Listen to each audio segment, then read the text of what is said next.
Good evening, class. Yeah, Hare Krishna.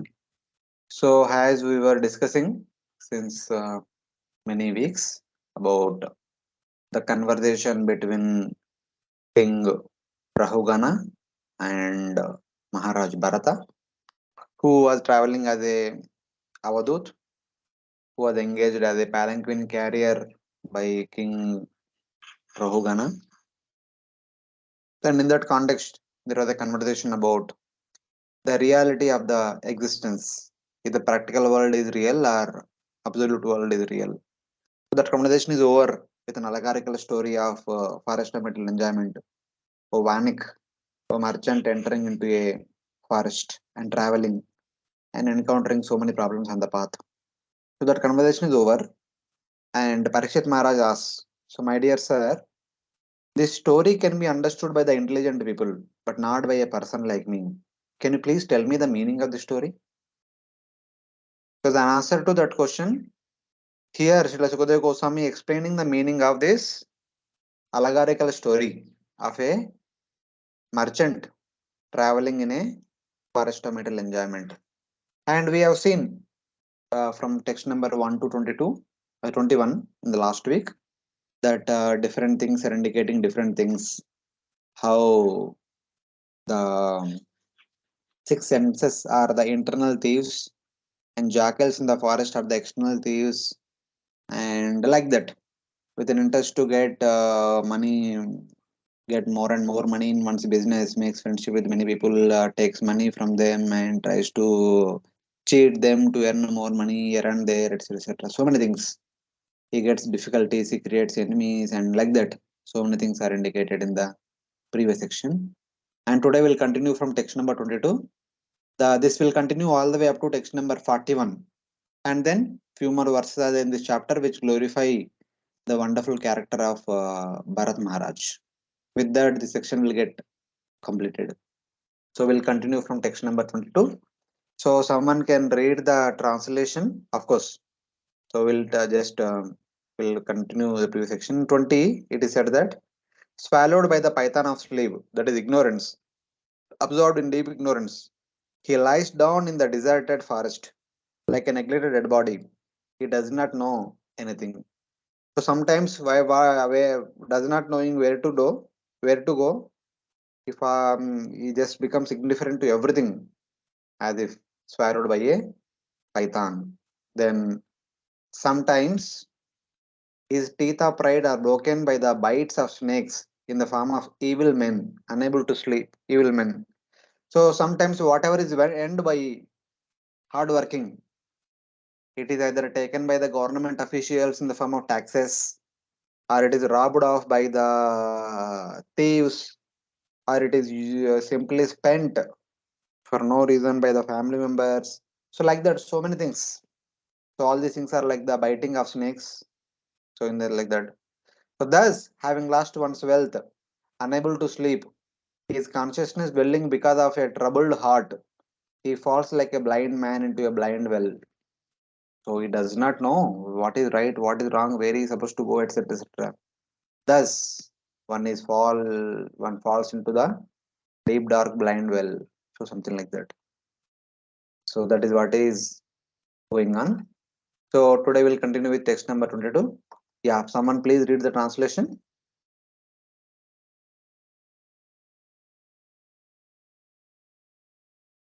The conditioned soul is sometimes attracted to the little happiness derived from sense gratification. Thus, he has illicit sex or steals another's property. At such a time, he may be arrested by the government or chastised by the woman's husband or protector. Thus, simply for a little material satisfaction, he falls into a hellish condition and is put into jail for rape, kidnapping, theft, and so forth. Yeah, looking for some temporary happiness, some immediate happiness, he looks here and there because previously, so whatever he was getting, it is being stolen away by capital, kingly officials, or thieves, or somebody else. So he was not getting happiness. So he was looking for short-term happiness here and there. So like that. Sometimes, when searching for a drop of honey in the form of temporary pleasure, he takes possession of others' wives and others' properties. And when he eyes upon others' properties or others' women, so he is bitten by the king or the husband and falls into insurmountable hell. The time he is beaten by the king, when whatever he is doing comes to the notice of king, he'll be caught and beaten by them. If it comes to the notice of the husband, so the husband will bring so many men and beats him up left and right. So like that. So he is trying to get some temporary happiness here and there. So sometimes he's caught and is beaten up left and right. So like that. So while doing so, either by eyeing on others' wives or other properties, here he is beaten by the king or husband, and eventually after death he will go to hell and gets punished there. So it's like that. So then what happens? Atacha tasmad उभयतापि हि कर्मास्मिन् आत्मनः संसारवापनम् udaharanti. Basically, thus the wise describe the cultivation of samsara for the living being in this world as the karma of two types, pious and sinful activities. So this is the mentality of everyone in this world, searching for temporary happiness here and there. So some people might want to get happiness in a bona fide way, that is pious activity. Some people want to get through shortcuts, through impious activity. So like that, the samsara of living in it is going on in this material world. So this is how things are happening in this world. So like that. Because of what has been said, the wise describe the world as karma of sinful and pious types in this world. So this world is made up of dualities. So what kind of duality? Pious activities and impious activities. So like that. And in both way, people get results. So that is what is happening in this world. So 24th verse, someone read the translation. So 24th is continuation of the 22nd. 23rd is like intermediate point, some some note. So it is like that. Yes. Stealing or cheating another person out of his money, the conditioned soul somehow or other keeps it in his possession and escapes punishment. Then another man named Devadatta cheats him and takes the money away. Similarly, another man named Vishnumitra steals the money from Devadatta and takes it away. In any case, the money does not stay in one place. It passes from one hand to another. Ultimately, no one can enjoy the money, and it remains the property of the Supreme Personality of Godhead. Hmm. So it is a continuation of the 22nd verse where it is said that searching for a drop of honey from the play for the in the form of pleasure, he takes possession of others' wives or properties. So one of these two, either by cheating or by cunning, if he tries to allure others' women or others' wealth by cheating them, what happens? First of all, many times he gets caught by the kingly officials, beaten by them, or the husband of the woman and beaten by them, and eventually, finally, will go to hell. That is there. But sometimes he is able to escape from the beating of the kingly officials or the husband. So then what happens? If he escapes from the punishment allotted by the husband of the woman or the kingly by the kingly officials, then eventually Devadatta will enjoy her. So currently, for now, he might allure some woman or cheat somebody and usurp their property. So, so sometimes he gets caught and gets punishment. Other times he may enjoy for some time. But just like he cheated somebody, and somebody else will cheat him. Who will cheat him? Devadatta. So will cheat him and take the wealth or the woman from him and enjoy. And Devadatta will be cheated by Vishnumitra and he will cheat eventually. So like that, the situation is unstable. So here Vishnumitra can be taken as a third person, or Vishnumitra can be taken as the Supreme Lord. Ultimately, nothing remains with anybody in this world, since everything belongs to Lord Vishnu. So though all of us claim the proprietorship of things, but none of these things belong to us permanently. Our proprietorship over things is only short-lived. Ultimately, it all belongs to Lord Vishnu. So from ultimate point of view, we can take Vishnumitra, but otherwise, temporary point of view, so it was belonging to somebody. We cheated him, and we are currently it is with us. And tomorrow Devadatta will cheat us, and Vishnumitra will cheat Devadatta, and it will go to Vishnumitra. So like that, one after the other cycle goes on. It will never stay with one person.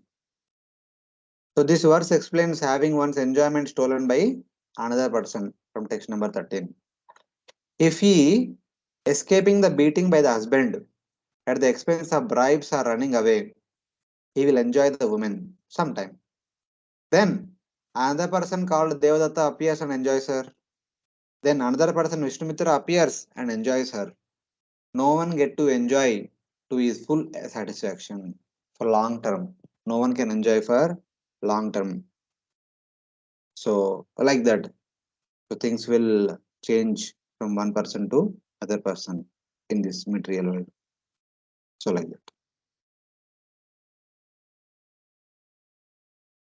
Mm. Next, 25th verse.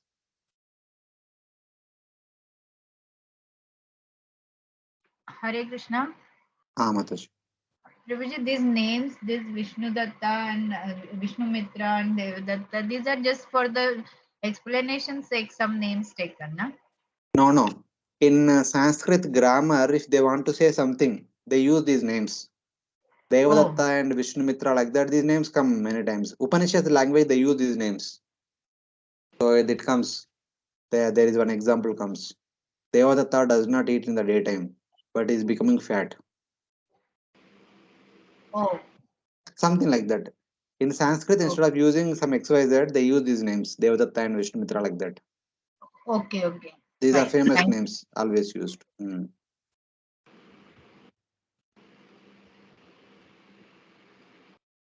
Yeah, someone read the translation for 25th verse. Being unable to protect himself from the threefold miseries of material existence, the conditioned soul becomes very morose and lives a life of lamentation. These threefold miseries are miseries suffered by mental calamity at the hands of the demigods, such as freezing wind and scorching heat, miseries offered by other living entities, and miseries arising from the mind and body themselves. So, unable to counteract the conditions of suffering arising from the body, mind, and other beings, cold and wind, he becomes depressed by severe anxiety. See, Sita Vata. Sita is cold, Vata is wind, and Adi, etc. Aneka, Adi Daivika, Adi Bhautika, Adi Atmika. So, Tapatraya, such kind of miseries keep coming. So, sometimes he is able to tolerate, other times he will not be able to tolerate, and he experiences so much misery and anxiety. So this is explanation of text number 11. Dashanam means the conditions of suffering. Severe suffering he'll go through. So like that. Sometimes whatever he transacts during business or whatever small amount he takes from others creates enmity because of the tendency to cheat for wealth, either in business or in borrowing dealings, by borrowing some money or some things from others. So by nature, this person, he just want to get it but does not want to pay back. So he simply creates enmity. If in business, if one cheats, tries to cheat, gets becomes enemy. If he borrows something and does not want to repay, creates enemies. So like that. So this verse explain the mutual transactions mentioned in text number 11. Whatever small amount one transacts during the business or by taking even 20 cowries from others create enmity. मतलब So basically 20 cowries means at that time long back it was in cowries and all. So some money, whatever little money if you take either by borrow or to do business, something like that, if it is not repaid back on time, that's all. One creates enmity. That's that is what happens in this material world. So it is like that. Yeah. Please read the translation. Text number 27. In this materialistic life, there are many difficulties, as I have just mentioned, and all of these are insurmountable. In addition, there are difficulties arising from the so called happiness, distress, attachment, hate, fear, false prestige, illusion, madness, lamentation, bewilderment, greed, envy, enmity, insult, hunger, thirst, tribulations, disease, birth, old age, and death. All these combine together to give the materialistic conditioned soul nothing but misery. Yeah. So on that path, there are misfortunes such as happiness, distress, attachment, hatred, fear, pride, inattention, insanity, lamentation, illusion, greed, dissatisfaction, envy, dishonor, hunger, thirst, anxiety, disease, birth, old age, and death. So these are the different things that we come across in this material world. This material world is filled with all these different variety of emotions. Sukha, dukkha, raga, dvesha. These are like dualities.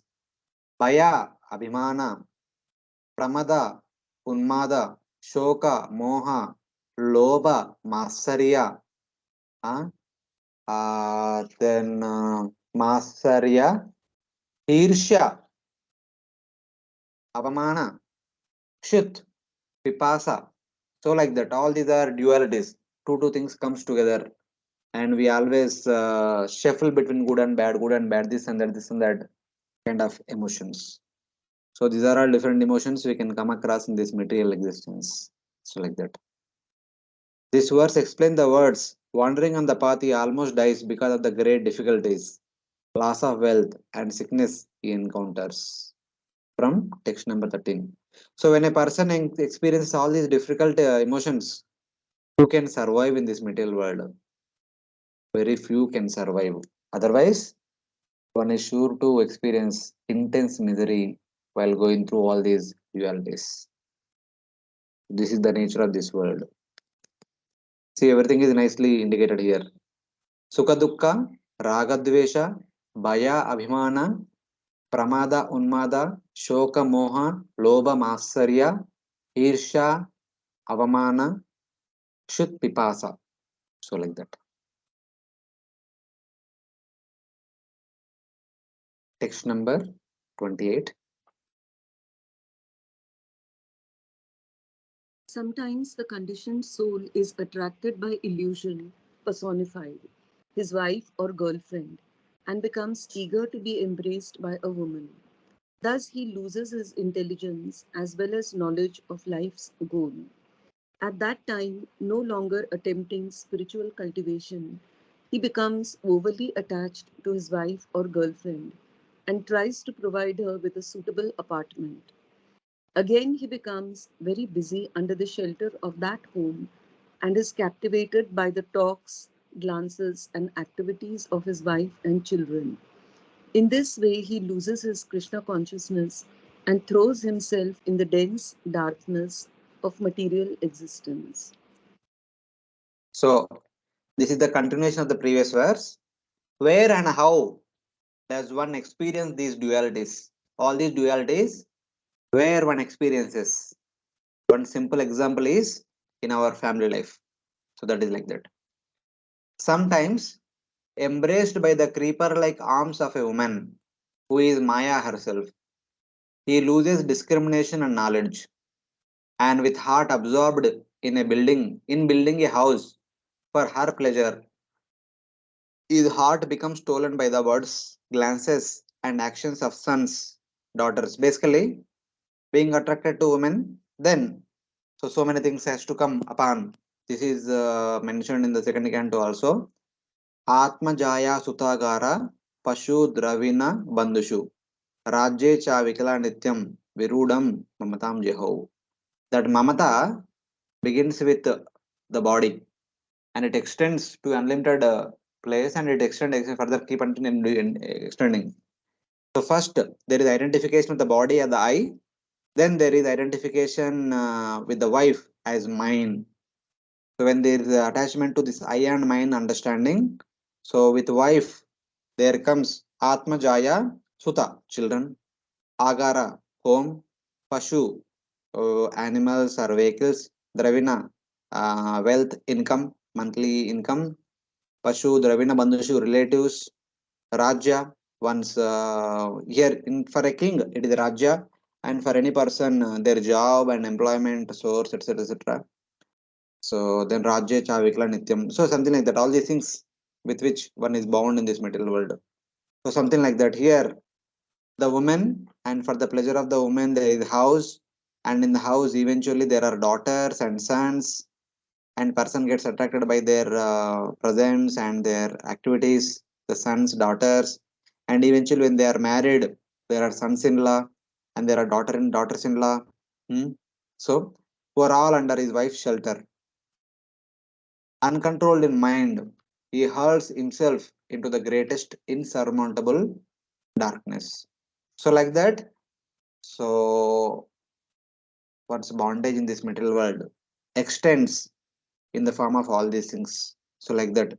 So in the association of all these people, one actually experiences all these dualities. There is happiness certainly. There is also distress. There is attachment to family members and the home and bank balance and vehicles, job, etc. Sometimes there is hatred. Sometimes there is fear. Sometimes there is pride. Sometimes there is inattention, sometimes there is insanity, sometimes there is lamentation, illusion, greed, dissatisfaction, envy, dishonor, hunger, thirst, anxiety, disease, birth, old age, death, etc. All these things will take place in the household. So like that. So this is the kshetra, this is the field of activity for a living unit in this material world. And there one experiences all dualities, all emotions. So like that. Taking shelter of the creeper means he is embraced by a woman who is none other than the Lord's Maya. In this state, he loses discrimination and knowledge. So Lord Kapila also told that for is Lord's Maya, for women, men is Lord's Maya. So like that, one becomes attracted to each other and eventually extends one's tenure in this material world. So like that, it is indicated here. The mind becomes absorbed in building a house for enjoyment with his wife. His heart is stolen away by the words, actions, and glances of daughters, sons, and the son's wife and daughter's husband under the wife's shelter. So everything, eventually all these things take place one after the other. So sometimes there is a positive experience in the association of all these people. At other time there will be frustration or negative emotions in the association of all these people. So both are positive, both are possible. Dualities exist. So like that. Hare Krishna. Ah, Hare Krishna. Prabhuji, like for whom this is mentioned, like because means if the Grihastha is so condemned, then See, why Mataji, please. We are talking about whom? Who that is the what I'm merchant? asking. Who is the merchant? Who is the materialistic person who is engrossed Ah, in for that that person, choice to for materialism? that person only we are talking. It is not about the devotees and all. It is not for those who are interested to continue to practice Nishkama Karma Yoga, Jnana Yoga, Ashtanga Yoga, or Bhakti Yoga. Those who have began Nishkama Karma Yoga, Jnana Yoga, Ashtanga Yoga, and Bhakti Yoga are beyond this description. They're already on the path back home, back to Godhead.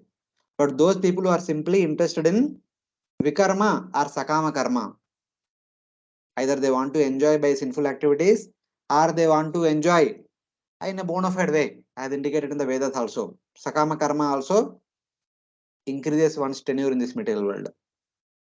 For these two category of people will go through all these emotions.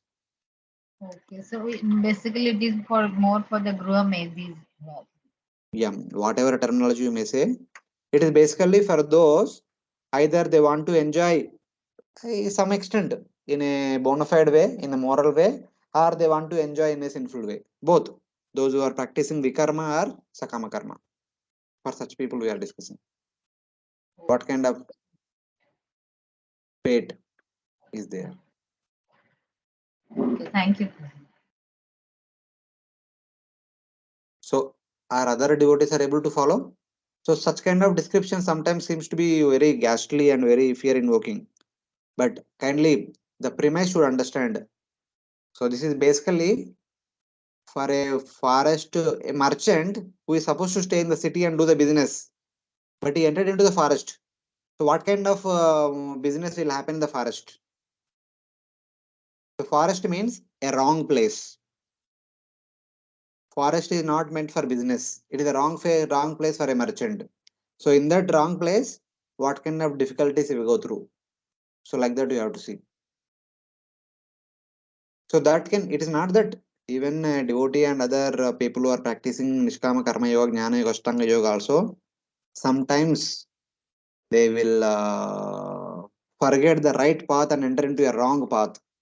On the wrong path when they follow, when one follows, so what kind of difficulties one will go through. So it is like that.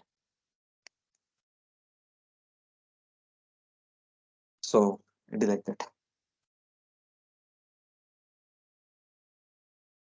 So please read text number 29 translation.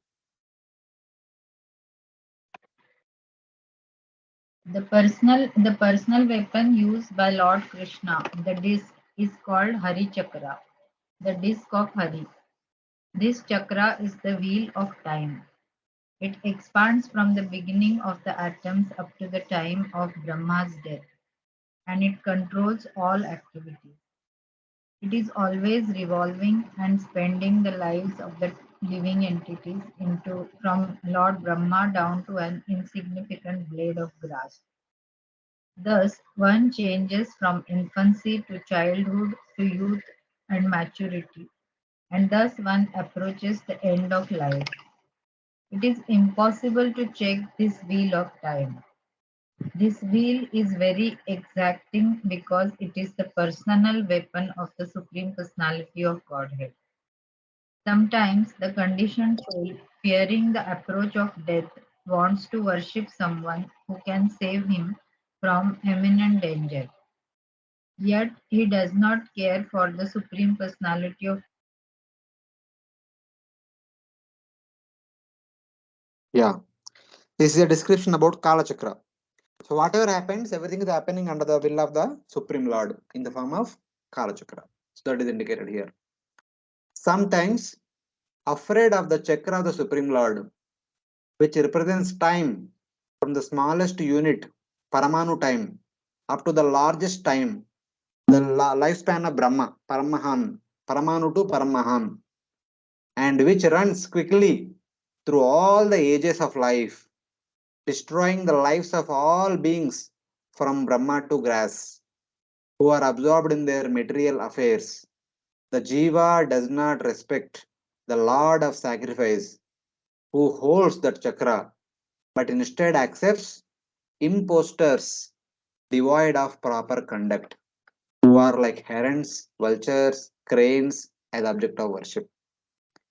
So the Supreme Lord, who is the creator, maintainer, and annihilator of the entire world, who controls everything by the medium of time, which has past, present, and future, which is divided in terms of Paramanu time to Paramahan time, starting from one Truti all the way up to Brahma's lifespan.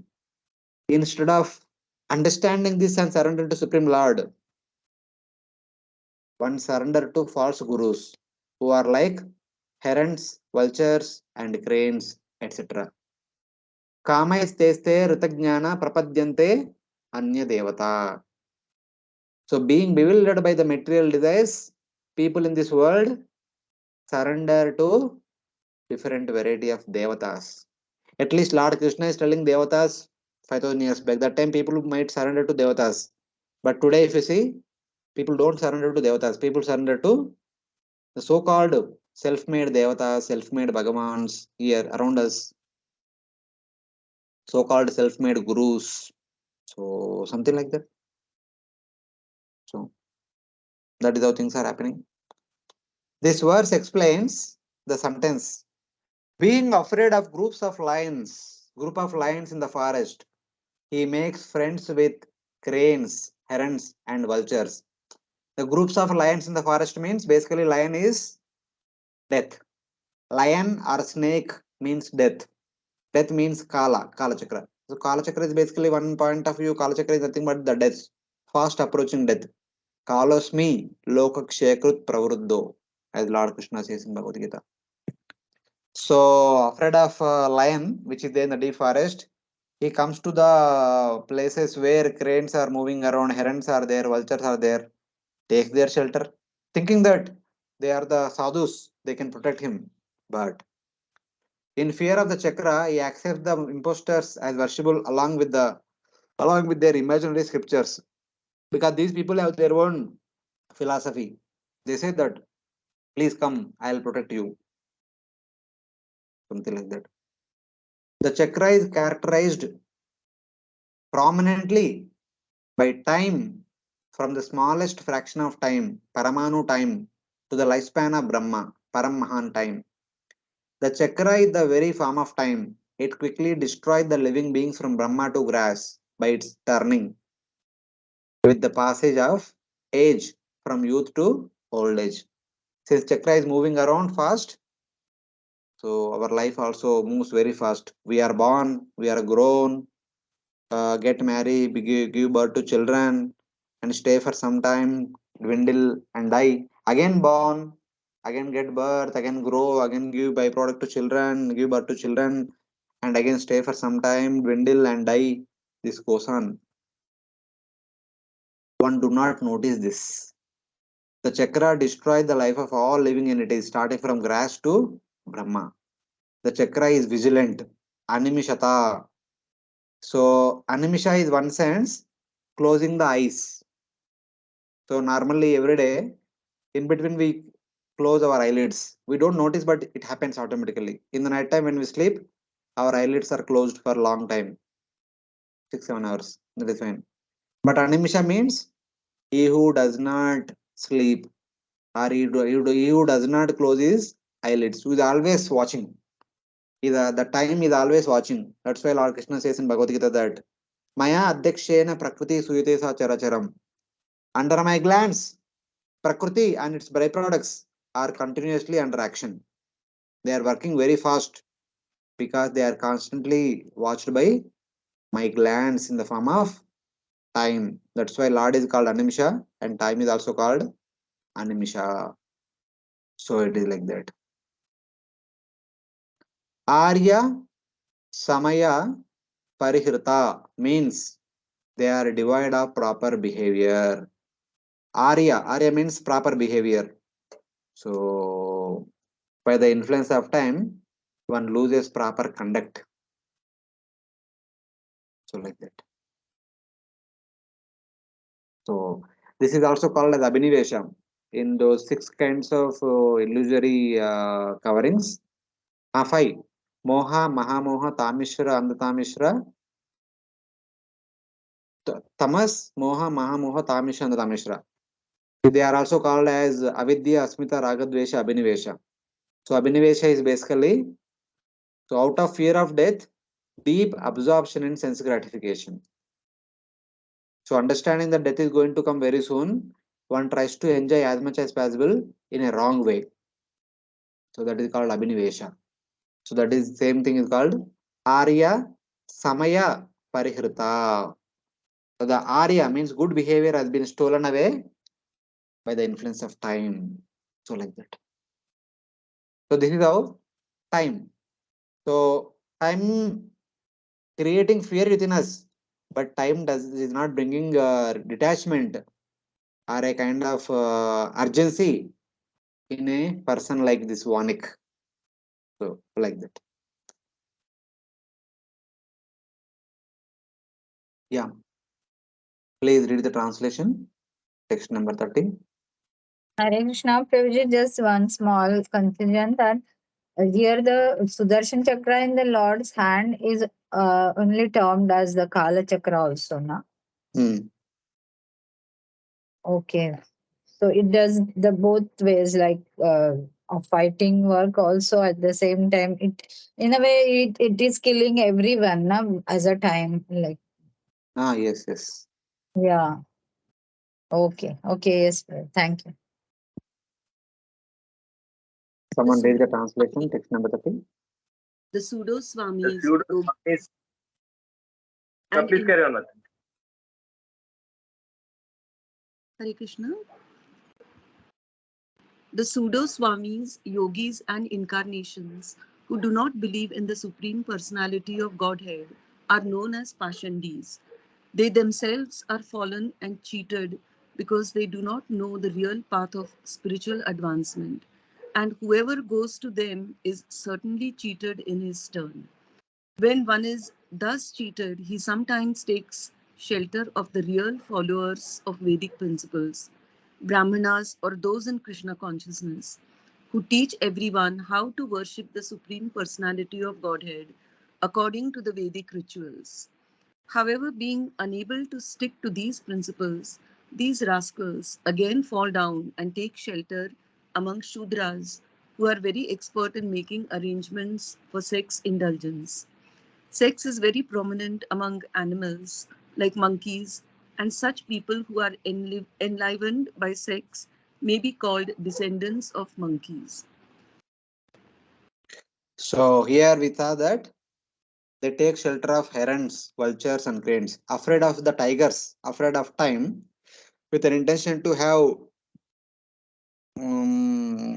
some security and other things, etc., etc., and matlab, some kind of assurance.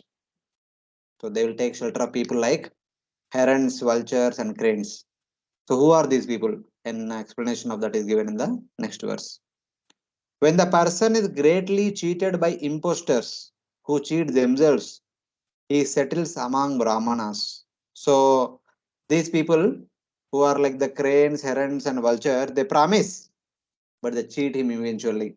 They take away all his wealth and they threw him out of their shelter. So then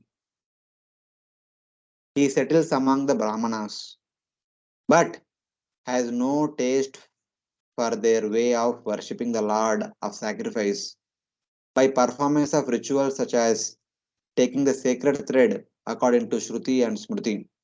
So after losing all his wealth from these cheating imposters, understanding that these are cheating me, somehow or other by good fortune he comes to the association of bona fide Brahmanas, a bona fide gurus.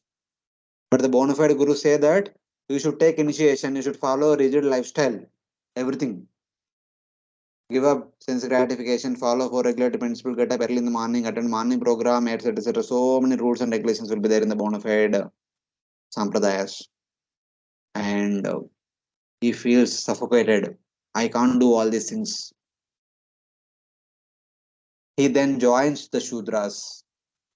So he gives up the false gurus and then joins the bona fide gurus, but unable to follow the strict regime of the bona fide gurus, he gives them up and follow the Shudras who don't have any rules and regulations, who have free lifestyle in that sense. In that group, he performs what is forbidden in the scriptures. Because these Brahmana gurus who are teaching everything according to Shruti and Smriti, and in the previous the cheaters, they have created their own scriptures. And now he comes to the association of Shudras who have no scriptures. Yeah, for them, they do everything opposite to scriptures in that sense. In that group, he performs what is forbidden in the scriptures. They do everything opposite to scriptures, such as forbidden sexual union, simply supporting a family like the apes. So Shudras are compared to the monkeys, the apes. So he leads a life of a monkey. So something like that. This verse explains the phrase cheated by cranes. He contacts a group of swans and unable to follow the swans, he comes in the association of monkeys. So something like that. The impostors cheat themselves since they accept a path of their own imagination. The one who follows them is cheated more. And some pretext of offense. They kick him out of their group after taking all his money. They take all his money and then they say that you offended me. Get out of my place, something like that. They threw him away after thoroughly cheating him. So Nigama Achare Ashuddhitaha means performing what are listed as impure actions in the scriptures. So unable to follow these bona fide Hamsas, the bona fide Brahmana gurus, he comes out and follows Ashuddhi activities. So performing activities that are listed as impure according to scriptures. Mithuni Bhava means marriage by paying a price for a widow or a rejected wife of another. So simply interested in association of opposite sex, either by paying or some other means. So he's busy with that. So it is like that. So such kind of activities it takes on to having come in the association of monkey-like people. So like that. So one after the other is coming in contact with the different variety of people in this forest of metal existence.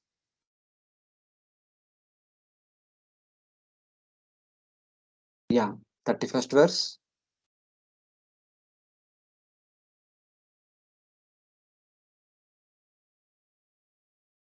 In this way, the descendants of the monkeys intermingle with each other, and they are generally known as Shudras. Without hesitating, they live and move freely, not knowing the goal of life. They are captivated simply by seeing the faces of one another, which remind them of sense gratification. They are always engaged in material activities known as Gramya Karma, and they work hard for material benefit. Thus, they forget completely that one day their small lifespan will be finished and they will be degraded in the evolutionary cycle. In the company of those Shudras, without the restriction of rules, independently, with miserly intelligence, forgetting that death will come, he enjoys through material activities while looking at the faces of other similar people. But basically, living in the midst of such kind of people, busy with this kind of lifestyle. This verse explains the sentence.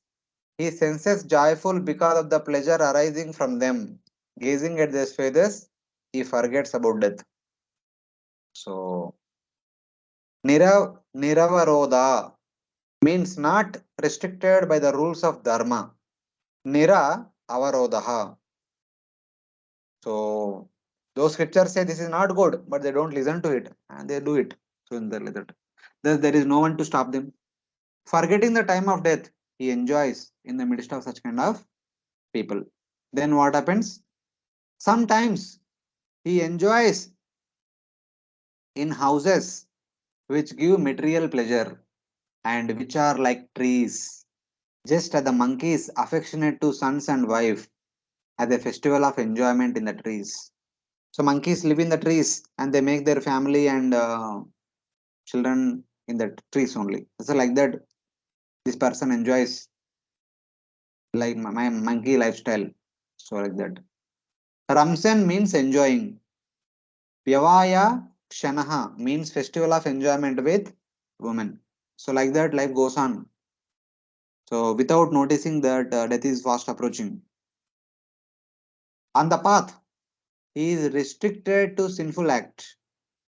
He is only doing all the sinful activities. And out of fear of death, he falls into ignorance, which is like a mountain cave. But eventually, one day, while enjoying from one branch, just like monkey jumping from one branch to other branch, one branch to other branch, like that, these people, the man is moving from one woman to other woman, enjoying. Eventually becomes old and falls on the bed. He becomes bedridden. He is about to die. So that is like a monkey becoming old while jumping from one branch to other branch. It falls down into the valley kind of structure. But on the way it is falling down, it holds onto the veins of the tree roots. Something like that. We discussed this. That is being indicated here. With this verse explains the phrase out of inattention, he falls from a mountain cliff. So basically, on a mountain cliff, there is a tree. His monkey is jumping from here and there, and it is fell down from the tree, unable to jump onto the next branch because he has become old. He is falling into the mountain cliff. So, like that. Out of fear of death, in ignorance, he is confined to performing sinful acts to prevent serious illness. In this way, he is absorbed in himself. So he understands that he's becoming old, he's also getting sick, so he wants to enjoy as much as possible. So by the way, forgetting that he has become old, he falls down from the top of the tree. So like that. Then sometimes being unable to cope with the unlimited suffering caused by the body, old age disease, body, mind, and natural calamities such as cold and wind, he becomes depressed because of unending desire for sense objects. He has desire to enjoy sense objects unlimitedly, but the body, mind, and atmosphere does not cooperate. They always produce so many problems. So this is explaining the phrase. Sometimes he is unable to counteract the cold, heat, wind, and rain. Matlab, as long as his health is good, he can counteract. When health is not good, when he falls sick, he gets affected by all these dualities of this world. Sometimes in mutual transactions, he obtains a little wealth by cheating. Yeah, in order to have sense gratification, you need to have money. So for money, he wants to cheat others. Sometimes he will get money, but he becomes successful cheating others. But not always he becomes successful in cheating others. Sometimes lacking wealth and without bed or chair, matlab, without having proper furniture in the home, determined to attain what he desires but cannot attain, he encounters disrespect from others. So when he has no proper house, proper furniture and all, he want to have that in illegal means. He wants to cheat others and is caught. He is punished. He is criticized. He is beaten up. Sometimes it happens. So this explains the divide of wealth without bed, chair, house, and amusement. He sometimes begs from others. Sometimes he begs. Sometimes he borrows. Sometimes he steals. But when he is caught, he'll be beaten up. So like that.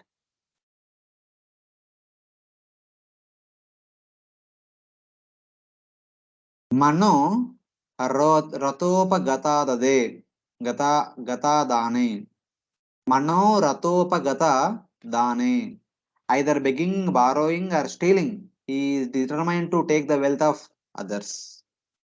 So like that, either any mean, sometimes he begs, sometimes he borrows, sometimes he steal, but he wants from others. So like that,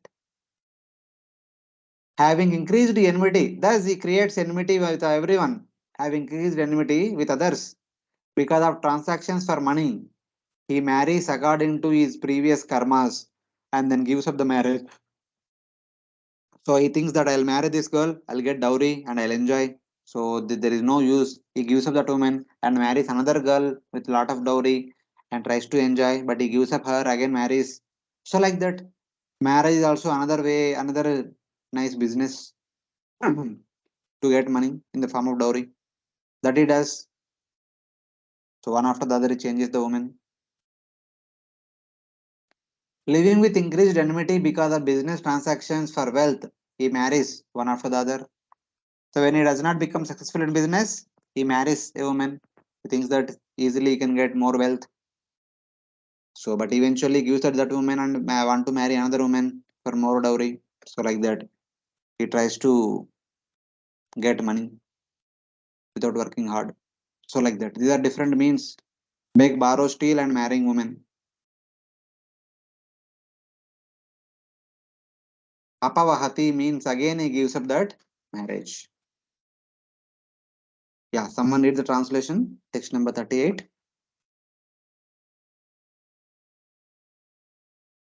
The path of this material world is full of material miseries, and various troubles disturb the conditioned souls.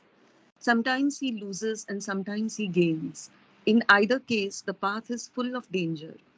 Sometimes the conditioned soul is separated from his father by death or by other circumstances. Leaving him aside, he gradually becomes attached to others, such as his children.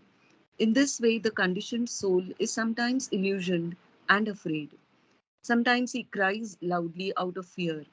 Sometimes he is happy maintaining his family, and sometimes he is overjoyed and sings melodiously. In this way, he becomes entangled and forgets his separation from the Supreme Personality of Godhead since time immemorial. Thus, he traverses the dangerous path of material existence, and on this path, he is not happy at all. He is not at all happy. Those who are self realized simply take shelter of the Supreme Personality of Godhead in order to get out of this dangerous material existence. Without accepting the devotional path, one cannot get out of the clutches of material existence. The conclusion is that no one can be happy in material life. One must take shelter to Krishna consciousness. Yeah.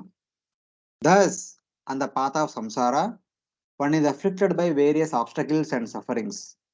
Giving up the persons who have encountered disaster and death, and accepting those who are born lamenting, becoming bewildered, fearing, quarreling, crying, rejoicing, singing, being bound up by them, divide of association with the devotees, one does not escape. So, as it is mentioned that, so when parents are alive, he tries to enjoy the parents' wealth. When they are died, then he tries to enjoy the children's wealth. Like that, he keeps trying to enjoy in that way. He makes friends with them, quarrels with them, and this, that, so many things are happening in that association. The wise say that the method of crossing over the material existence is the Supreme Lord, from whom the material existence of the Jiva has arisen. So, conditioned soul is going through this kind of suffering in the samsara, but the only way out is the Supreme Lord, who is the creator of this entire material existence. So, like that. So, this verse explains the sentence: absorbed in the path of ignorance, path by ignorance, a person wanders about and does not understand anything. Apana vipana means receiving disaster and dying. So, it's like that. Only in the association of devotees can one cross over the difficulties. The wise point out that the Supreme Lord, from whom the material existence are arisen, is the only way to cross over the material existence. Association with devotees is the cause of that understanding. So, what is that? Yasmin gatana nivartanti bhuya tameva chadyam purusham prapadde yata pravrutti prasuta purani.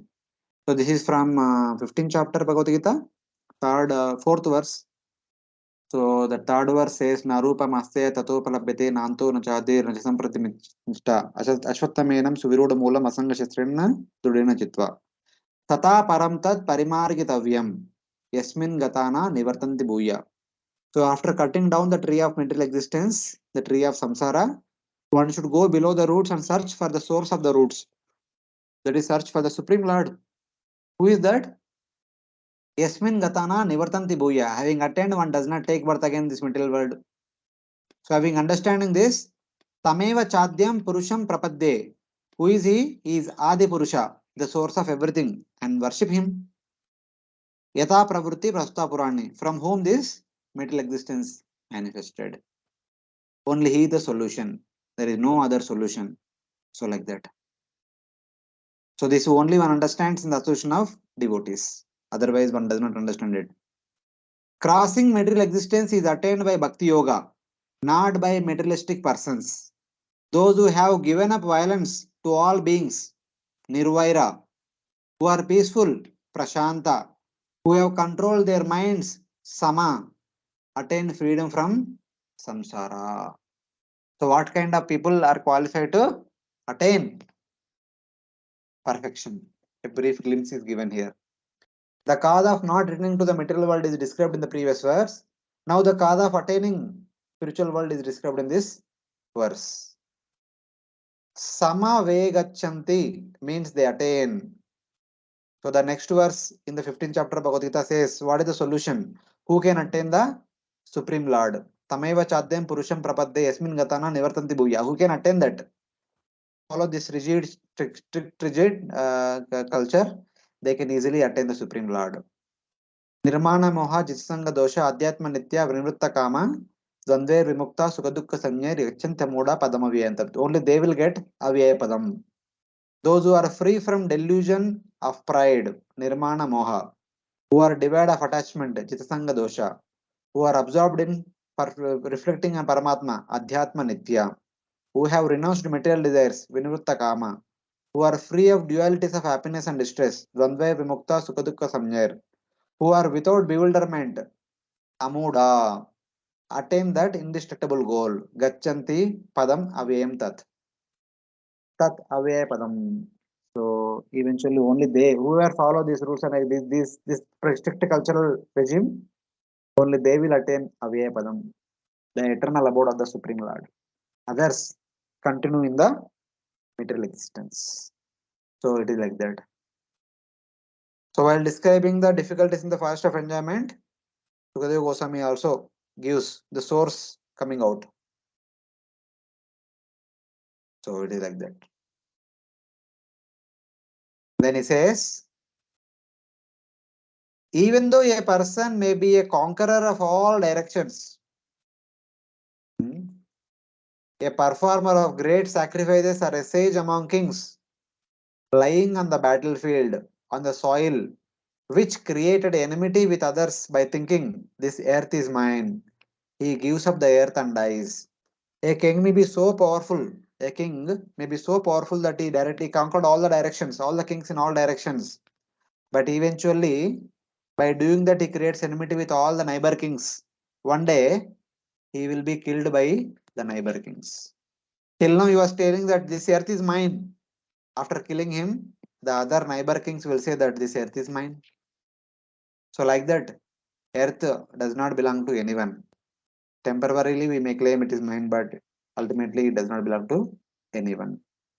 So, thus, this verse explains the warriors who have conquered even the elephants of the directions, thinking in terms of mind, surrounded by enemies, fall, all fall dead on the battlefield.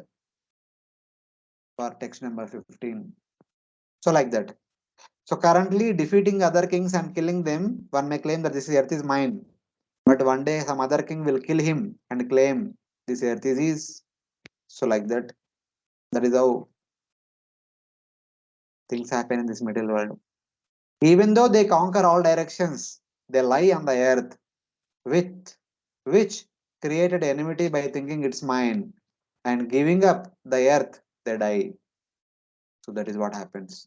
The earth does not belong to anyone for long, for the rest of eternity. So, so one should have this kind of detachment, this kind of understanding that is required. Then only one can be on the right path of going back home back to Godhead. So, and the last verse of this forest of enjoyment, mental enjoyment is 41st verse. So here what Sukadeva Goswami is saying that taking support of the vine of karma, free of danger and hellish existence, huh? Even if he attains Swarga, he remains on the path of samsara and again enters material existence. So some may say that no, how can you say that? Means it's not so bad. So eventually he'll attain Swarga, he will go to Swarga and enjoy. But how long he will enjoy there? One day he has to come back again to this the world of duality and then continue to suffer. Nothing is permanent in this material world.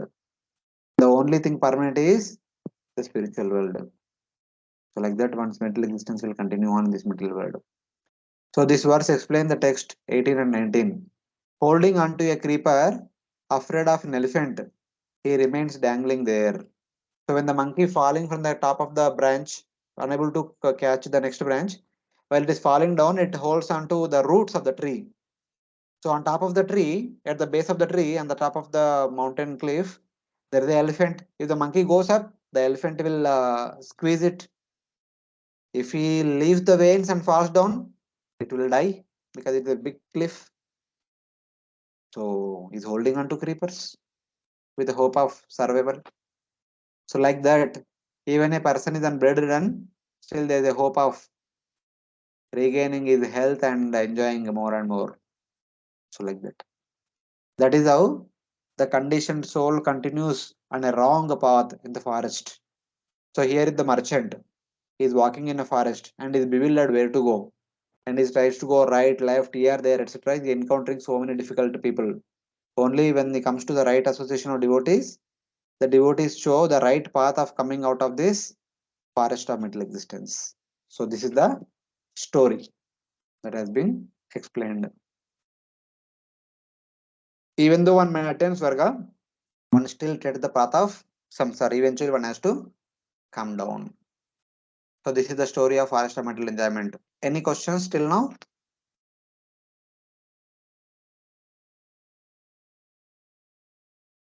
No, Prabhuji. Other devotees?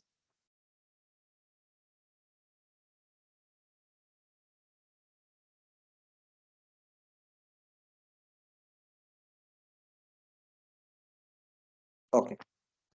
So Sukadeva Goswami completed the story and then quoting some people who praised Bharata Maharaj, he repeats their prayers. Now till the end of the chapter is only the prayers that glorify the words of the great sages in the past that glorify Bharata Maharaj.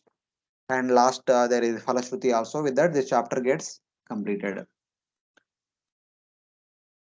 तस्येदम् उपगायन्ति आर्षभस्येह राजर्षेर्मनसापि महात्मनः नानुवर्त नानुवर्त नानुवर्त्मार्हति नृपो माक्षिके वा गरुत्मतः. So someone read the translation. Having summarized the teachings of Jad Bharata, Shukadeva Goswami said, My dear King Parikshit, the path indicated by Jad Bharata is like the path followed by Garuda, the carrier of the Lord, and ordinary kings are just like flies. Flies cannot follow the path of Garuda. And to date, none of the great kings and victorious leaders could follow this path of devotional service, not even mentally. So these verses, the remaining chapter glorifies Bharata Maharaj. It says that the sages glorify the actions of Bharata as follows. Like a fly imitating Garuda, a king should not imitate the activities of the son of Lord Rishabhadeva, the saintly king and great devotee, even in one's own mind. So, here Bharata Maharaj is compared to Garuda, and all other kings, the rulers of this world, are compared to a fly. So, just because one is a king, one cannot say that I am also a king like Bharata, something like that. So, Bharata Maharaj is incomparable only, is like Garuda. So one should not say I am like Garud Bharata, or one should not even think of imitating him, even in one's own mind. So that is his glorious position. Mataji, you can mute. My sound is echoing. The story of Bharata is concluded with glorification by ancient sages. The wise sing of Bharata's activities. One cannot imitate the path of the son of Rishabha, the saint among kings, Rajarshi, since one is unqualified. One cannot even desire in the mind what to speak of performing the actions. So it is like that. So this is the greatness of Bharat Maharaj. One should not even think of imitating him, then what to speak of imitating him actually. So that is the glorious position of Bharat Maharaj. So similarly, there was a mention about Lord Rishabhadeva also in the previous chapters. In chapter number 6 also it is mentioned that one should not imitate Lord Rishabhadeva also. The reason is I am avataro rajasopluta kaivalya kaivalyopasakai kaivalyopas shikshanartha. Lord Rishabhadeva appeared in this world to teach liberation, to teach the path of liberation, which has become lost due to the influence of time. When Lord Rishabhadeva appeared, the Jnanis of that time were supposed to follow his example. He came to teach Jnana Yoga, which had been lost due to the influence of time. Or he came to teach the path of liberation to those overcome by Rajoguna. People of Satyayuga, Treta Yuga, and Dwapara Yuga could follow his teachings, but the people of Kali Yuga should only hear about him, not imitate his way of renunciation. Just like this precautionary note has been mentioned in relation to Lord Rishabhadeva, same kind of precaution note is given here in relation to Bharata Maharaja. So we are not qualified to imitate him. We just have to be happy and hear about him, not try to imitate Bharata Maharaj. So like that. The lifestyle, especially that is led by Jada Bharata, is not at all advisable for us to imitate. We are not on that level to follow that. Just like Kaliuga people are not qualified to imitate Lord Rishvadeva. So like that. Hare Krishna. Ah, Mataji. Prabhuji, what it means exactly? Like we are not at that level, and we are not supposed to follow the path. So, what exactly means the learning from whatever that past time is there? That much only we should try to understand. That is what it means, or how it should be. It means that's what I'm saying. Na? You can follow. You can try to follow in the footsteps of Bharata Maharaj when he was a person among the society. When he was a brahmachari, grasta, so how he was leading his life, that can be kind of followed. But especially the lifestyle led by Jada Bharata, the Brahmana Bharata, that should not be followed by us. We don't have any qualification to follow like that because our consciousness is not on that level. So it is Right. like that. Yeah, Mm. because we are Just in like a bodily just like context. we hear about the Goswamis lifestyle is also very strict. So it appears to be very attractive. So let me also go to Vrindavan, let me take Babaji Vesh and live like Goswamis. But we can't. Our consciousness is not so developed. So instead of making a false mockery about ourselves, better stay in a safe position. Something like that. Okay, thank you, Prabhuji. Prabhuji, that Mm. means like just to understand, like those who are at that level, they are very exalted souls, or maybe most of the swamis and all, they are the direct associates of the Lord, and they have Mm. come in Gaur Leela like that. Mm. So it's just for means sometimes it gives depression that we don't know when we will reach that level, and till we reach that level we cannot really go back home, no No, Prabhuji. not like that. There is no such rule like that. Everyone has to become like that. Like that, there is nowhere mentioned. See, this world is full of variety. For a different category of people, different way of going back is there. So some people may go like following the path of Rishabdev. Some people may go following the path of Bharat Maharaj. Some people may go following the path of Parashit Maharaj. Some people may go following the path of Pandavas. So that different Mahajanas are giving us different ways to return back to Godhead. It is not like that everyone has to follow all the paths and like one should imitate like all these personalities. Not like that. Since Jiva has the what you can say, every Jiva is a unique. So we don't know which Jiva is getting attracted to which kind of return path. So all the possible paths are mentioned in the Bhagavatam. So we may be attracted to one of the paths and we may be inspired by others, but we may be attracted to one path and we may follow in that path, something like that. The we should follow understand the principle. The principle is detachment, vairagya. But the details may vary. We may not be able to follow this kind of detachment. The next verse it will tell. The next two verses will talk about that. What kind of detachment this person had. If we can examine, are we on that level? If we are not on that level, follow the needful. Take the example of some other devotees, what he did may be practical for us, so do it. So something like that. So we should follow things the way at the level at which we are, otherwise we Ah, will not be able to sustain it for a long time. yes, yes, that's why now this verse again I can tell them that they directly are telling that. So this person looks very attractive. Matlab, his lifestyle looks to be seems to be very attractive, but we are not qualified to follow. So we are like Kita. We are like Kita. Here it is mentioned na Makshika, but he is like Garutmata. So trying to follow him is like simply mockery. Yeah. So like that. So why we are like Kita in front of him? Why is like Garuda in front of us? That is mentioned here. Yoduscha sutan suhrut rajyam hrudispusha jahau yuvaiva malavad uttama shloka lalasaha. Can someone read the translation? While in the prime of his life, the great Maharaja Bharat gave up everything because he was fond of serving the Supreme Personality of Godhead, Uttam Shloka. He gave up his beautiful wife, nice children, great friends, and an enormous empire.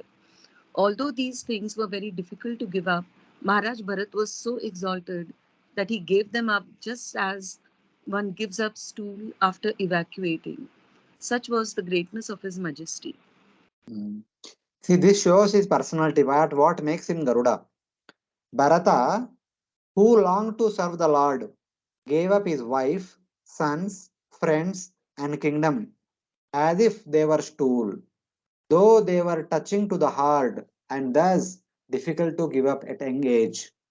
See, it is not that he is trying to give up his wife because he is frustrated with his wife. His wife is always giving trouble to him.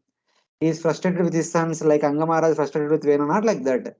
His wife is so gentle, so submissive, and his sons are so surrendered, and his friends are so friendly and always extending themselves to serve Bharat Maharaj. And his kingdom is so prosperous, and all the citizens are obedient to him. They are all loving to the king. He has no reason to give them up. And more than that, as Prabhupada writes, in his youth only he is given up everything. It is not that he has become old, he has bedridden, that's why he gave up. He gave up everything for serving the Lord, Supreme Lord. Uttama Shloka Lalasa. In order to serve the Lord, even in his youth only, gave up everything which are very pleasing to him. He has no trouble with anybody, not with wife, not with children, not with friends, not with the citizens, not with the kingdom. But still, he has given up everything. So, and then he is treating them as stool in the sense after passing stool, none of us will look back. Okay, okay, how good is that? Like that, not like that. He has given up. That's all. He has gone. He never thought about them once again. That makes him Garuda. This verse describes Bharata's experience of prema because he was completely experiencing the prema of the Supreme Lord. He was in Bhava platform. He could give up everything. The wife and sons were difficult to give up because they were attractive to the heart. They were gentle, submissive, surrendered. How can a person give them up? He gave up his wife and sons while young, whereas Priyavrata gave up his kingdom when he was old. Priyavrata ruled for 11 Arbuda years, about 25 Chaturyugas. He became old, then he gave up. But Bharata Maharaj did not become old. He is still youth. He still gave up. He gave up everything as if it is stool. Giving up stool gives bliss, but giving up one's possessions, wealth, position, and people give pain. A person becomes happy after passing stool. But here in this case, he is still young and giving up the association of wife, children, friends, and the kingdom, opulences. It's actually painful thing. It is not so easy. But he has given up everything as a stool. Remembering it makes one spit in disgust. So remembering the stool, one feels disgust. So this shows his distinctive character. This is the specialty of Bharat Maharaj. This makes him Garuda. So if someone can do this, they can follow the lifestyle of Jada Bharata. No problem. So it is like that. The reason was that he longed for the Lord who had the highest fame in terms of Nama, Rupa, Guna, Leela, Aishwarya. So he longed to see the Lord in person. He longed to serve the Lord in person. Till now he was serving the deity only. He wanted to serve the Lord in person. So he taken to Vanaprastha, went to forest so that he can go back home back to Godhead as early as possible. That desire to see the Lord in person, serve the Lord in person, made him give up his wife, children, kingdom, position, opulences, friends, and relatives, citizens, everything. And he gave up as if he is giving up the stool. That means he never looked back again. So he like that. So if one can do this, he can definitely follow the lifestyle of Jada Bharata. No issue. Persons who show detachment by all their senses but are not absorbed in the Lord do not reject wife and sons like stool. This shows Bharata's topmost status as a devotee. So apparently some people may show a lot of detachment, but if there is no attachment to Supreme Lord, their detachment is not long lasting. It is only temporary thing. One will come back again. So it is like that. So I hope you could follow now why and how Bharata is a person who cannot be imitated just like that. Yes, Prabhu. Hmm. So next verse is continuation, the expansion of the previous verse only. Yodhishchajan kshitisuta swajanartadharan प्रार्थ्यं श्रियं सुरवरै सदयावलोकाम् नैच्छन्नृपस्तदुचितं महतां मदुद्वेत् सेवानुरक्तमनसाम् अभवोऽपि फल्गुः. So here it says that the king did not desire the earth, Kshiti, sons, Suta, relatives, Swajana, objects, Artha, wife, Dara, all difficult to give up, Yodhishchajan, and did not desire his wealth, which was desired by the Devatas. Even Suravar, the best of the Devatas, desire all these things what Bharata Maharaj possessed, but he has given them up easily as if one gives up the stool, and which cast glances asking to be enjoyed in his service. So, all these people are obedient to serve him to the fullest extent. It is not that he is frustrated with all of them, so he gave up. No, no, they are ready to serve him for the rest of eternity. But still, he has given them up. So it is like that. That is appropriate for even liberation is insignificant. Abhavo api palgu.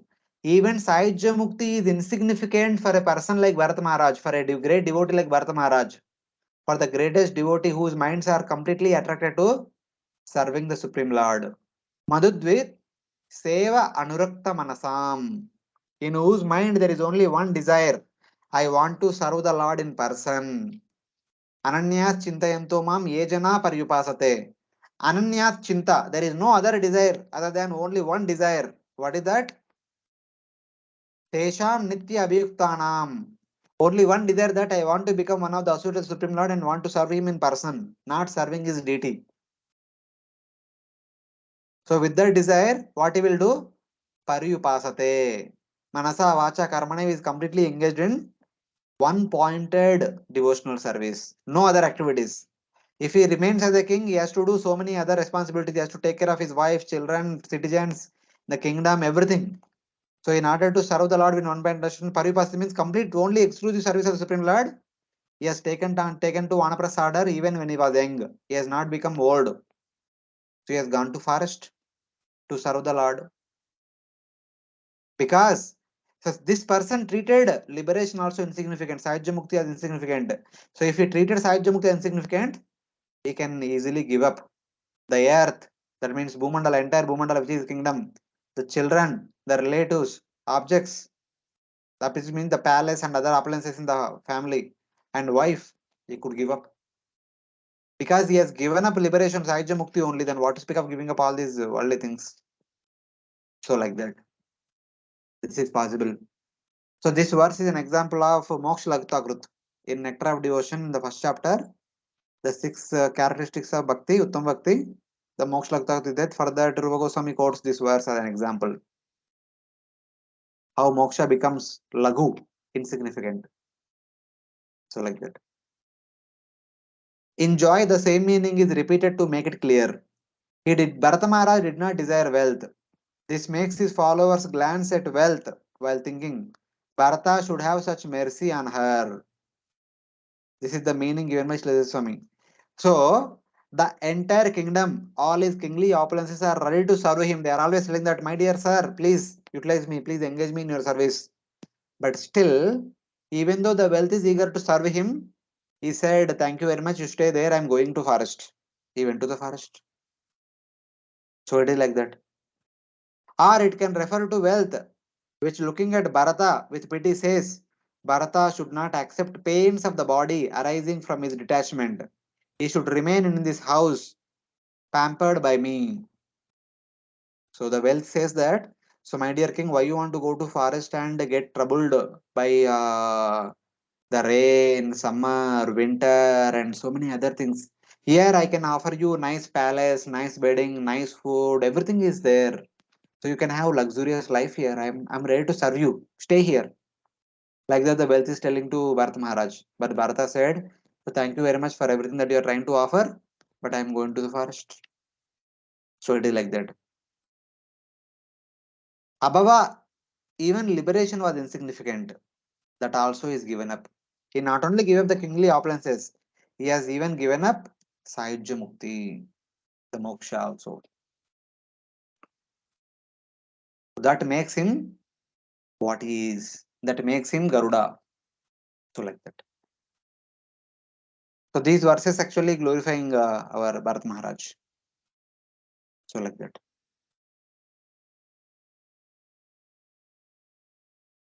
So Hare Krishna, able to follow? Yes, Prabhuji. Yes, sir. So next, please read the translation, text number 45.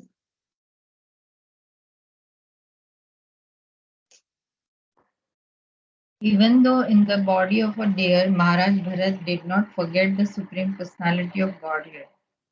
Therefore, when he was giving up the body of deer, he loudly uttered the following prayer. The Supreme Personality of Godhead is sacrifice personified. He gives the results of ritualistic activity.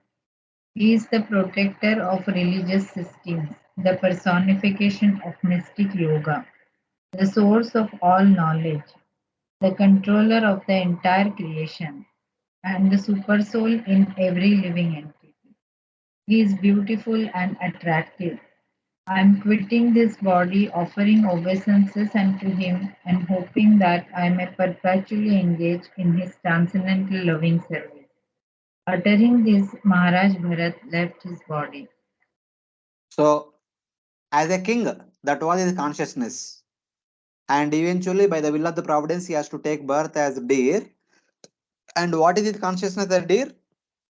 That is mentioned in this verse. As a deer.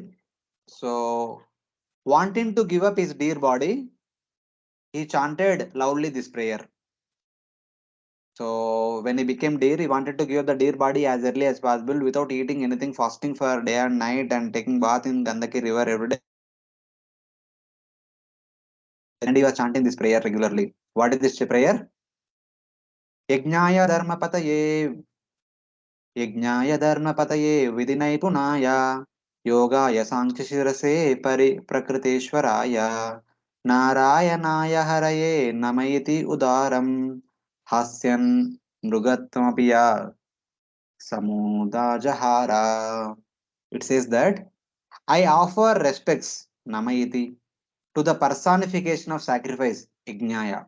I offer respects to the Supreme Lord who is worshipped as Yajnaya, the master of Dharma, Dharmapati, Dharmapataye Namaha, who is the skillful, who is skillful in the rules of sacrifice, Vidhi Naipunaya, who is the skillful performer of all the sacrifices, to the personification of yoga, Yogaya, Yogeshwaraya, to the head of Sankhya, Sankhyaya Shirase, to the Lord of Prakriti, Prakritishwaraya, to the Lord Narayana, Narayanaya, to Lord Hari, Haraye. And to this Lord, let me offer my obeisances. So this was his prayer day in, day out when he was a deer. In three lines, successively, karma, jnana, yoga, and bhakti are glorified for having greater and greater excellence. So, how the Nishkama Karma Yogis worship the Supreme Lord? They worship the Lord calling him as Yajnaya, Dharmapataye, Vidinaipunaya.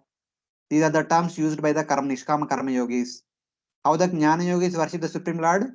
They call the Supreme Lord as the Sankhya Shirashe, the head of the Sankhya. Of the 28 elements, the head is, the first element is Ishvara and Prakriti Ishvara.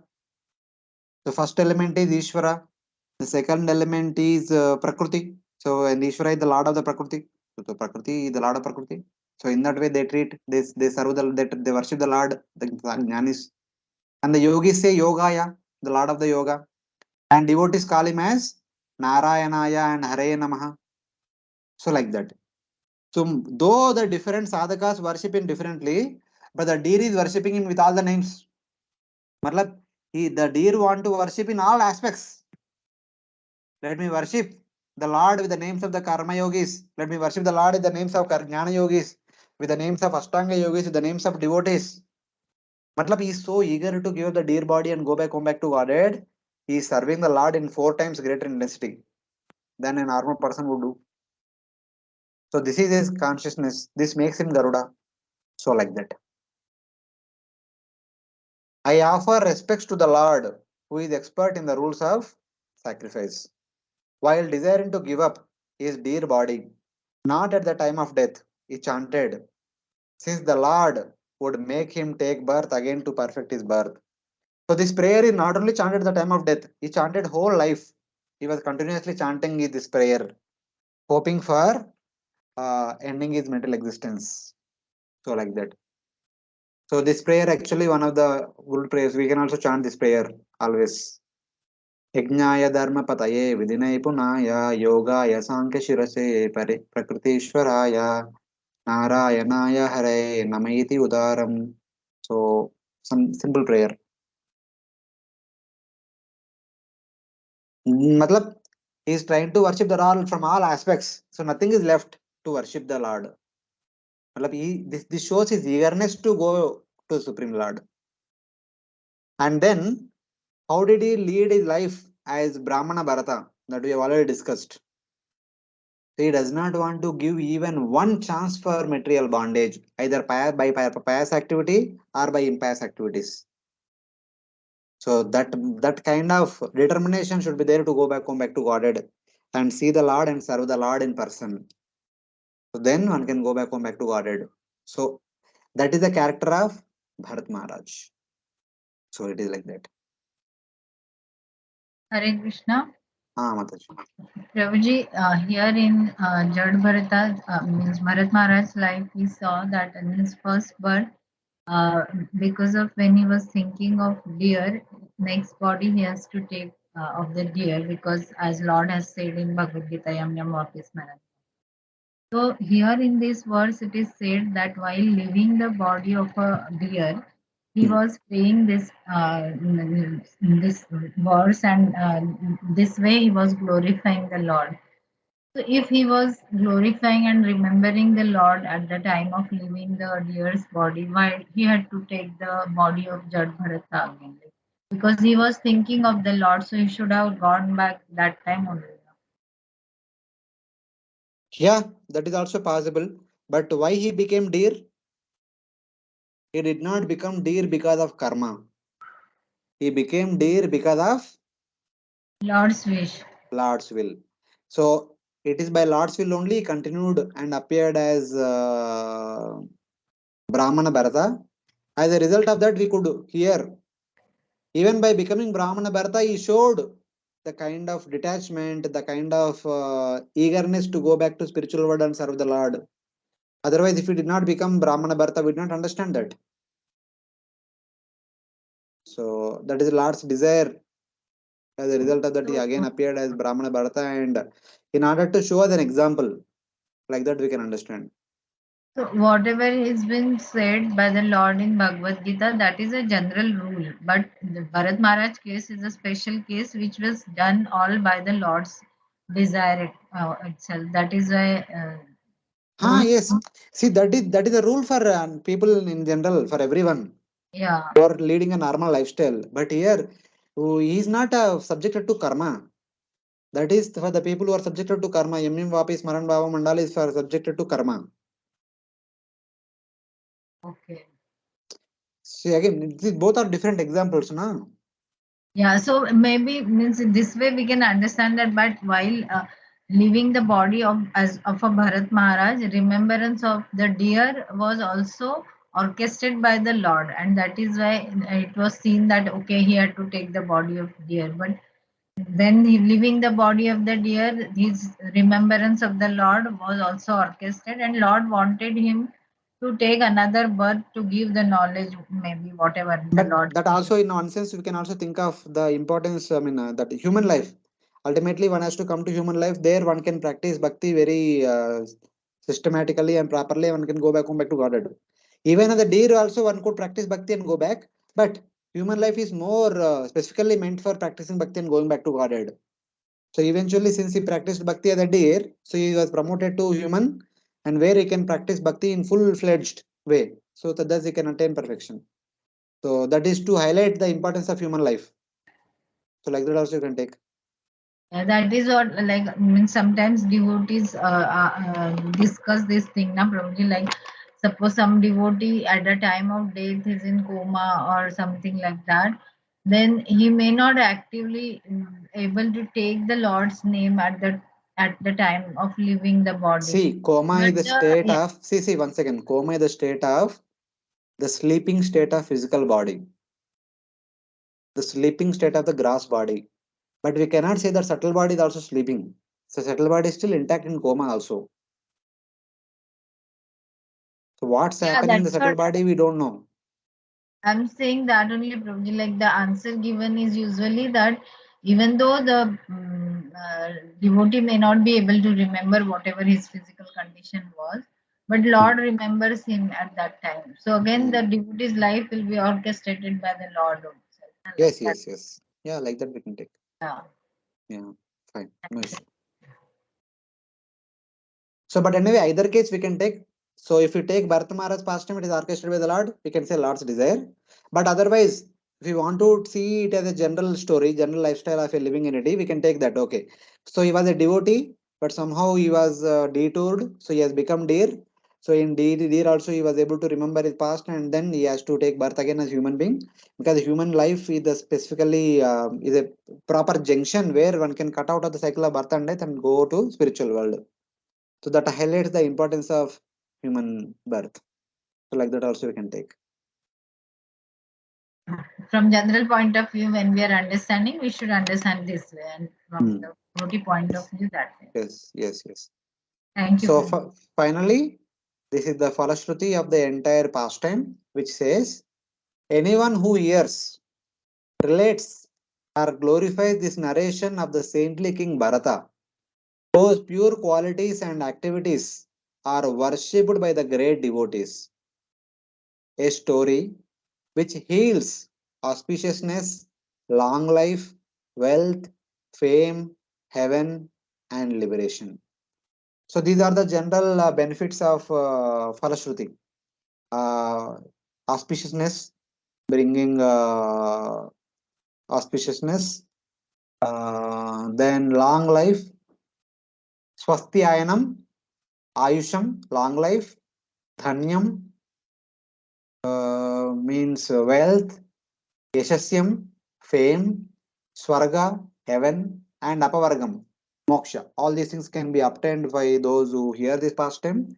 Hearing means not just hearing, hearing and trying to follow in the footsteps of Bharat Maharaj. So in that way, achieves all blessings spontaneously without depending on anything else. So all these blessings eventually will be obtained by the person who hears and gets inspired by Bharat Maharaj and practices some of the principles taught by Bharat Maharaj. So in that way, Maharaj Bharata's pure qualities and activities are worshipped in the Bhagavatam or by the devotees. Easily, spontaneously, all things desired are attained by hearing about Bharat Maharaj. So like that. So these are different ways. Ways how Bharat Maharaj is excellent devotee has been indicated, and also a kind of falashruti is given in the last verse. So like that. So with this, the pastime of Bharata Maharaj has completed. Any other questions? Hare Krishna. No, Prabhuji, thank you. Yeah. Other devotees have any questions?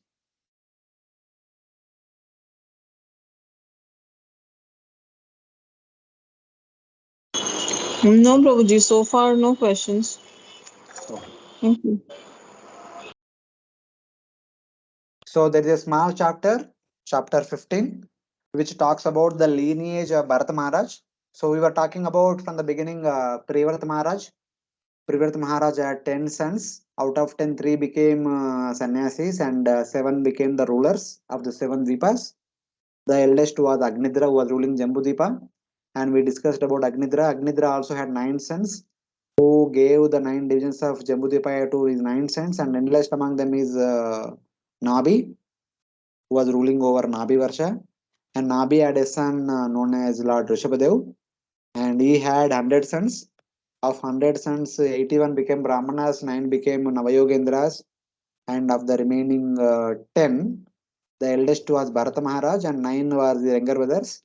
And Bharata Maharaj was given that Nabi Varsha, which eventually became known as Janaba Varsha when Lord Rishabdev was ruling. And when Bharata Maharaj became ruler, it became known as Bharata Varsha because Bharata Maharaj is so great, we discussed just now. And Bharata Maharaj also divided not divided, there were only 9 divisions within Bharata Varsha, and he requested his 9 younger brothers to look after them independently and report to him. So he was like the monarch and they are the subordinate ruler, something like that. And that Bharata Maharaj had children, and their children will continue to rule over the Bharata Varsha and all eventually after him. So his descendants details are mentioned in the last chapter, the 15th chapter. So like that.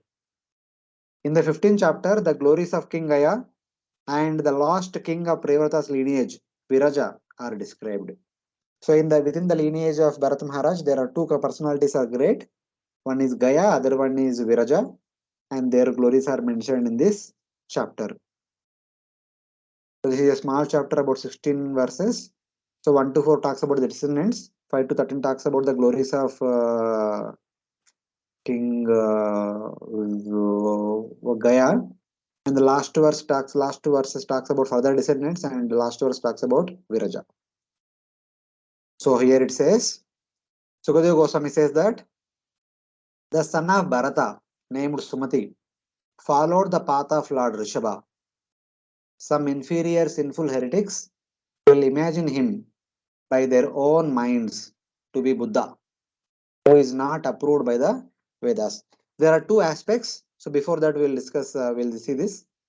Just as the false ego creates the subtle sense objects, Maharaj Bharata created 5 sons in the womb of Panchajani, his wife Sumati. So his wife Panchajani, in the womb of Panchajani, his wife. So Bharata Maharaj married Panchajani and they gave birth to 5 children. The eldest was Sumati, then Rashtrabhadra, Sudarshana, Avartana, and Dhumraketu. So Bharata Maharaj ruled for some time. Then at the right time, when he wanted to take renunciation, he enthroned his son Sumati, and Bharata Maharaj went to forest and attained perfection. Eventually, later on becoming deer and then Brahmana Bharata and all. So in the meantime, this side, Sumati ruled the kingdom for some time. Then he was inspired by his grandfather, Lord Rishabhadev.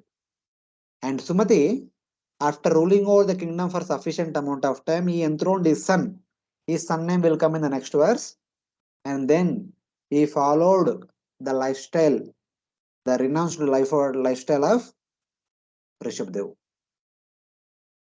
So just like Rishabdev's lifestyle was imitated by King Harhat in the current Kali Yuga, like that Sukadev Goswami is telling that some inferior sinful heretics will imagine. So he will see, he's saying that will imagine means from the reference point of view of the time frame of he is speaking to Parikshit Maharaj. He is telling to Parikshit Maharaj. In future in the Kali Yuga, just like some people follow Lord Rishabdev, creating some pseudo religion and all. Similarly, some people follow Sumati by considering him to be Buddha. So they treat him as Buddha and they follow him. They create a new philosophy and then follow him. So like that. Actually, the path established by Rishabdev and followed by Sumati in the renounced order, it is only meant for Satya Treta Dwapara Yugas, not for Kali Yuga. If somebody is following them following in their footsteps in this Kali Yuga, it is not appropriate. So like that. That's why it is mentioned as some inferior sinful heretics. Kechit Pakandina Anarya Papiyasha Papisha Papiya Papiya Papiyasya. So some Papi, some Anarya, some Pakandi, they try to follow him, treating him as Buddha, something like that. It is said. So Hare Krishna Prabhuji. yes, Mataji. This Buddha which is mentioned here, Hmm. so there does Buddha incarnate in every Chaturyug, No, Buddha comes in every Kali Yuga. every Kali? Yes. Vyasa, Buddha, and Kalki. These three people will come every Kali Yuga. Okay, thank They you. appear in every Kali Yuga. Sometimes they may be Shakti Avesh Avatar, sometimes they may be Vishnu Tattva, sometimes they may be Vibhuti. So there could be variation, but he will come. He will come and do some activities, doing the needful as per the time, place, circumstances. Yes, thank you. Thank you. Hmm. Hare Krishna. Hare Krishna Ah, Prabhuji. yes, Okay, Mataji. continue. Word Mataji. I had a similar question what Mataji asked is, even I thought that how come Buddha, they are considering him as Buddha, but then you said these three incarnation come in every Kali Yuga. So the Hmm. objective of theirs is the same or what? Like, I mean, the cycle goes in the similar pattern only? There's no degradation further like this Kali Yuga, then the further Kali Yuga, like more degradation, something like that? No, it can be there, but Huh? see why Buddha appeared when people in the name of Vedic literatures are causing so much trouble by killing Hmm. animals left and right, Karmakanda principles and all. He wanted to Hmm. stop that. So then Yeah. Buddha appeared. So whenever that kind of things go on, so Buddha appears. Okay. So it is there. It is the need of the hour. So what can be done? So in one sense, we can say it is like Yuga Dharma. So at that point of time, that was the Yuga Dharma required. So Buddha, a Lord appears as Buddha and does the needful. So like that we can take. Though we may say that Kali Yuga, Yuga Dharma is Sankirtana, but at that point Hmm. of time, people forget about Sankirtana. People are so much absorbed in animal killing. So somehow or Yeah. other, they should be stopped and they should be brought to sense. Then they should be given the Sankirtana. That is like the Hmm. first step. So in that way, you can see. Okay. Hmm. So from Dasha Avatar, you said these two. I mean, Vyasadeva is not one of the Dasha Avatar, but these two come every Kali Yuga. That is for sure, right? Yeah, that is for sure. All the other Leela avatars, they come once in a day of Brahma. But Oh, these three avatars, this they are said. This is said in Rupa Goswami's Laghu Bhavatamrita. He says that acha. Vyasa, there will be one Vyasa for every Kali Yuga because he has to Hmm. scribe the books. All the Vedas should be Yes. given in the form of books. That he is there, and Hmm. Kalki should be there. He has to transform the Kali Yuga into Satya Yuga. Hmm. So without him, the Satya Yuga will not begin again. So that is required. Hmm. And it is said Buddha will come. But anyway, we know that for every Yuga, Yugavatara will come. Yeah. In order to preach that Yuga Dharma, Yugavatara will come. So Buddha, we can see him as one of the aspect of the Yugavatara. So he is Okay. not completely Vishnu Tattva from that point of view, Shakti Avesh Avatar. So he has Huh. come and is giving the first step of Yuga Dharma. Okay. So like that, we can see him as Yuga Avatar. Okay. So even if it is one of the Dasha Avatar, Uh, Leela Avatar, he's still not Vishnu Tattva 100%. not always. Sometimes he can be Vishnu Tattva, sometimes he can be just Shakti Avesh, sometimes he can be Vibhuti also. So like that, Oh.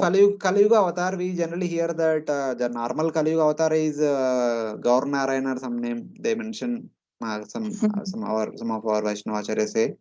But this time, who came? Chaitanya Mahaprabhu came. Yeah. So Chaitanya Mahaprabhu is completely Vishnu Tattva.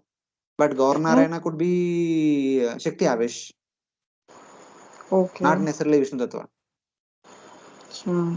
So sometimes Buddha is also Vishnu Tattva, sometimes he is Shakti Avesh. So in the first canto, third chapter, one Buddha is described. Second canto, Hmm. seventh chapter, another Buddha is described. So Srila Jiva Goswami says that the second canto, seventh chapter Buddha is Vishnu Tattva. So first Okay. canto, third chapter Buddha is Jiva Tattva, Shakti Avish. Acha. So the first Okay. canto, third chapter wala is Siddhartha Gautam. And Oh, second canto, 7th chapter wala is Bodh Gaya Buddha. So like that we can take. So so in then Bodh both. Gaya, we have the lotus feet of Lord Vishnu. That is considered to be the original Buddha who appeared 2000 years back.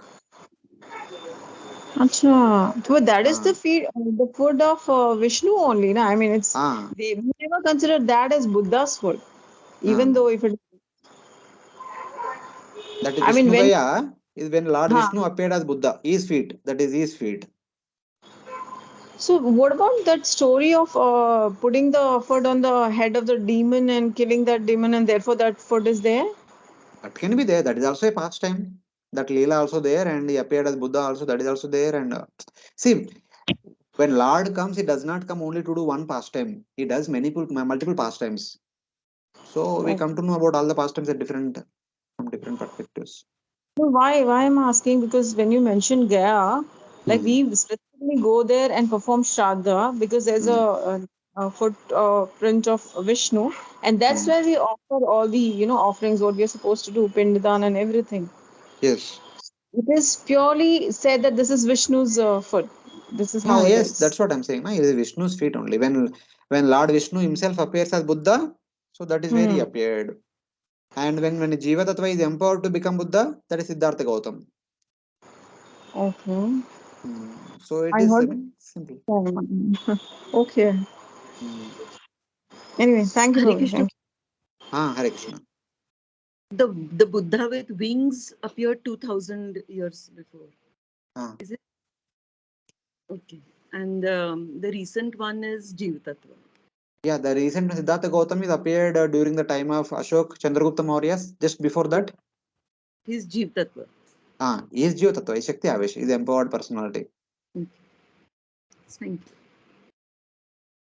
Hare So Krishna. sometimes one of the two appear, sometimes two appear. You see, this Kali Yuga is how long it is going to last? 4,32,000 years. So the Buddha again can come once again when there is a need. And the Yuga Avatar, though 500 years back, the Yuga Avatar entered into Chaitanya Mahaprabhu and he performed his duty along with Chaitanya Mahaprabhu himself to perform the duty of the Yuga Avatar, spreading the Harinam Sankirtan that is there. But this will not last long, as Prabhupada says sometime that this will be staying only for 5,000 years.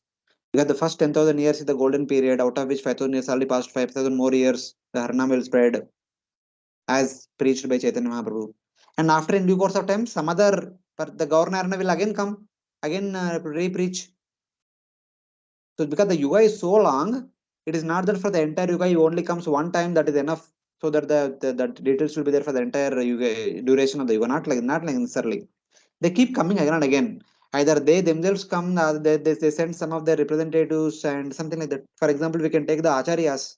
All the acharyas are also part of that only, part of that yuga avatara.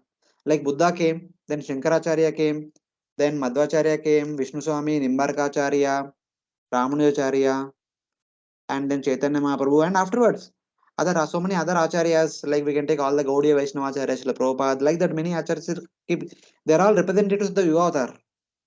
They are the expansion of the Yuga Avatar in one sense. And so like that, as time goes ahead, things will again go into dormant state. To revive them again, the Yuga Avatar will come in some other form. The Buddha also might come again. Some personality who is like Shankaracharya, some personality who is like Ramanujarya, Madhvacharya may well come again. Or they themselves might come again. Since the time is long, 4,32,000 years, pretty long time. They need to keep coming again and again to revive the principles of Dharma. So this is a regular routine activity.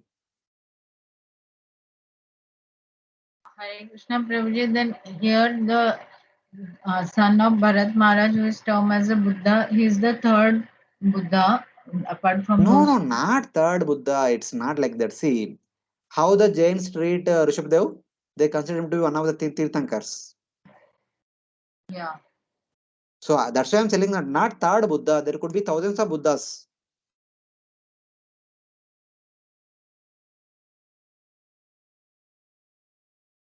So Hare some Krishna. people hearing about, just like Arhat heard about Rishabdev and he thought that, okay, this is a nice way, let me start. So he started a new Sampradaya. Like that, some people will hear about Sumati and he will say that this is a nice thing. He is Buddha, and then he is one of their acharya, and then start the new sampradaya. So it is like that. He is not Buddha, but they treat him as Buddha, and then they start new sampradaya. So it is like that.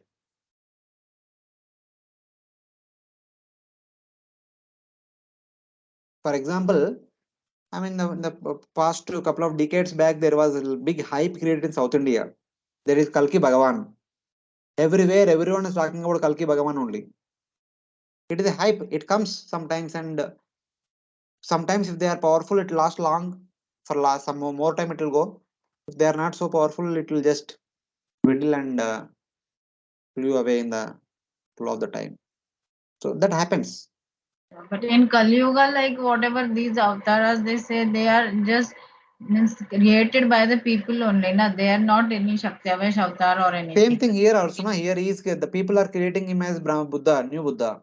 Okay, Some okay. inferior sinful heretics call Sumati as Buddha, and then they start new sampradaya. They need some sampradaya guru, some Okay. Shastrik Praman. Mm. Yeah, that way. And Prabhuji, one more thing, like here, very peculiarly, it is just a Upama Alankar or what it is like. It is mentioned that just as the false ego creates the subtle sense organs, Maharaj Bharat created 5 sons. Like I found it very peculiar. Means nowhere king giving birth to sons has been mentioned in this way. Like. No, so whether any specific thing is there, that is why this Upama Alankar has been mentioned, or how? I don't know. I just copy pasted the translation as it is. So that I don't know. This is normal understanding. See, we discussed about this also in the third canto creation thing. Just like the trunk is there, from the trunk comes a branch. From branch comes that sub branches, twigs, leaves, and all. So something this is a natural.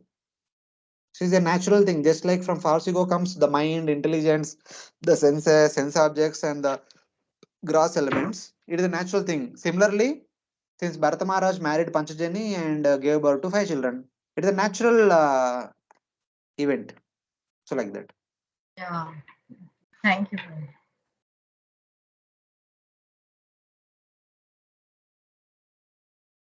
So then, so after Bharata, Sumati was ruling for some time, and Sumati married. Sumati married Rudrasena, and they gave birth to Devatajit. So, where after Sumati ruled for some time, he made Devatajit as a ruler, and he followed the lifestyle of Rishabdev. So that's how he attained perfection. And then Devatajit was ruling. Thereafter, in the womb of Asuri, the wife of Devatajit, a son named Devajumna was begotten. Devajumna begot in the womb of his wife Denumati,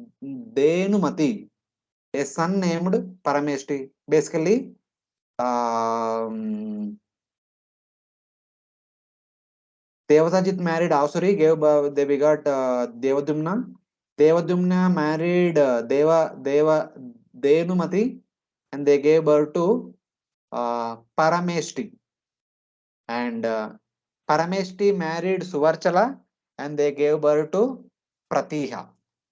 Pratiha is their son. And Pratiha uh, taught the principles of self-realization and becoming purified, realize the Supreme Lord. Pratiha is a great devotee, and he not only understood self-realization, path of self-realization, he also taught it to everyone. So by practicing and by teaching, he was completely purified and fully realized the Supreme Lord.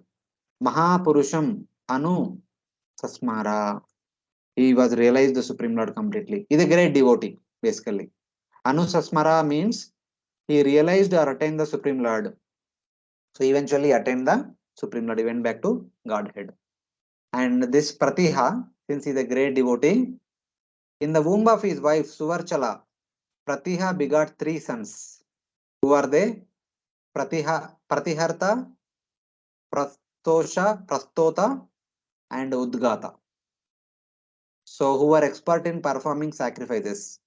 And these three personalities, they are expert in performing sacrifices. Pratiharta begot two sons named Aja and Bhuma in the womb of his wife named Stuti. So Pratiharta, the eldest son of Pratiha, married Stuti and they gave birth to two children, Aja and Bhuma. The three sons of Pratiharta, the three sons Pratiharta, Purohotra and Udgata were expert in performing sacrifice. Just like we saw Bharata Maharaja also continuously performing sacrifices. So like that, these people are also performing sacrifices continuously. So it's like that. And then who with the Aja and Bhuma. So in the womb of his wife Rishikulya, King Bhuma begot a son named Udgita. So Bhuma married Rishikulya and gave birth to Udgita. From Udgita's wife Devakulya, a son named Prastava was born. And from Prastava, a son named Vibhu was born. His wife name is Nishta. In the womb of his wife Ritu, Vibhu begot a son named Pruthusena. And Pruthusena begot a son named Nakta in the womb of his wife named Akuti. Nakta's wife was Druti, and from her womb the great king Gaya was born. So Nakta married Druti and they gave birth to Gaya. Gaya is a great king. Nakta Druti Putro Gayo Gaya. Gayo Gayaha. Gaya, the best saintly king of great fame, was a portion of Lord Vishnu, is an expansion of Lord Vishnu. It said, Sakshat Bhagavato Vishnu. He is Supreme Lord, expansion of the Supreme Lord himself, is a portion of Lord Vishnu, situated in Vishuddha Sattva, who appeared for protecting the universe, Jagad Ririkshaya. He was a great personality, Mahapurushatam, with symptoms such as knowledge of the Lord. Kalatmatvadi Lakshanena Praptaha. So, Sakshat Bhagavato Vishnu, since he is a Kala of the Supreme Lord, and he embodied some of the aspects of the six opulences of Bhagavan. So, Lord appeared in the form of Gaya, or Lord empowered Gaya and made Gaya as Shakti Aveshavatar. So, in that way. So, this is one more great personality in the line of Privrat Maharaj. Already the Supreme Lord appeared as Rishabhadev, and Supreme Lord empowered or appeared in the form of Gaya. See, by the way, all these things are still happening in Swayambhu Manvantara only long back. So that's why I'm saying that when some people consider Sumati as Buddha, because Sumati appeared not recently. Sumati appeared in Swayambhu Manvantara long back. After Swayambhu Manvantara, in between 5 Manvantaras already passed. Currently, we are in 7th Manvantara. Is a remote person. So, since the histories are coming in the form of Puranas, even though the people are remote, so we can take them as recent. That is a thing. So, in that way. Even here also, this Gaya also appeared long back. So, when? During the Swayambhu Manvantara only. So, in that way. So, this now, the next 4-5 verses talks about the greatness of Gaya. What kind of personality is he? So, some glories are mentioned about Gaya. Prabhuji, I just want to, this is my understanding that Shukadev Goswami is so great, like he is explaining so many dynasties in the Bhagavatam, not only here, at so many various places. And I always get astonished that how come he remembers so many, like we don't remember for our own Kula also. And he's remembering so many, he's just telling Parikshit Maharaj one after another like that. What kind of a memory must he having? No, he is specialized in this area. You being a doctor, you are specialized in your area. See, whoever gets the proper training, they will show excellence in that field. You are a doctor. When the patient comes, you diagnose and give the treatment simply by your memory only. You don't refer to the book for every patient, for every symptom. So it all because of the training. But like he didn't, he was not required to know the names of so many dynasties, no? Because he is speaking a Purana. Purana means the stories of the dynasty that is there. That will Oh, come. okay. Okay, okay. So Yeah. he is not just speaking philosophy. In philosophy is like Bhagavad Gita. So in Bhagavad Gita there is no history, Right. but Yeah. Purana is a history. So there it is a combination of both philosophy as well as history. So he will speak. See, even Bhagavatam na the history is very small. You read Adi Parva from Ramayana, Balakanda from Mahabharata, you will get astonished. You will go into greater details of all these historical people. Oh, okay. Especially in the current Vaivashat Manvantara, there are two dynasties. One is Surya Vamsha, other one is Chandra Vamsha. So from the beginning of the Surya Vamsha, starting from Vivashwan, so how this dynasty came down all the way up to the appearance of Lord Ram. That is all you read from Adi Parva of Ramayana. And there is a Chandra Vamsha also. So how from starting from Pururava, Pururava's parents were Buddha and Ila, and Buddha was the son of moon god, that Chandra Vamsha.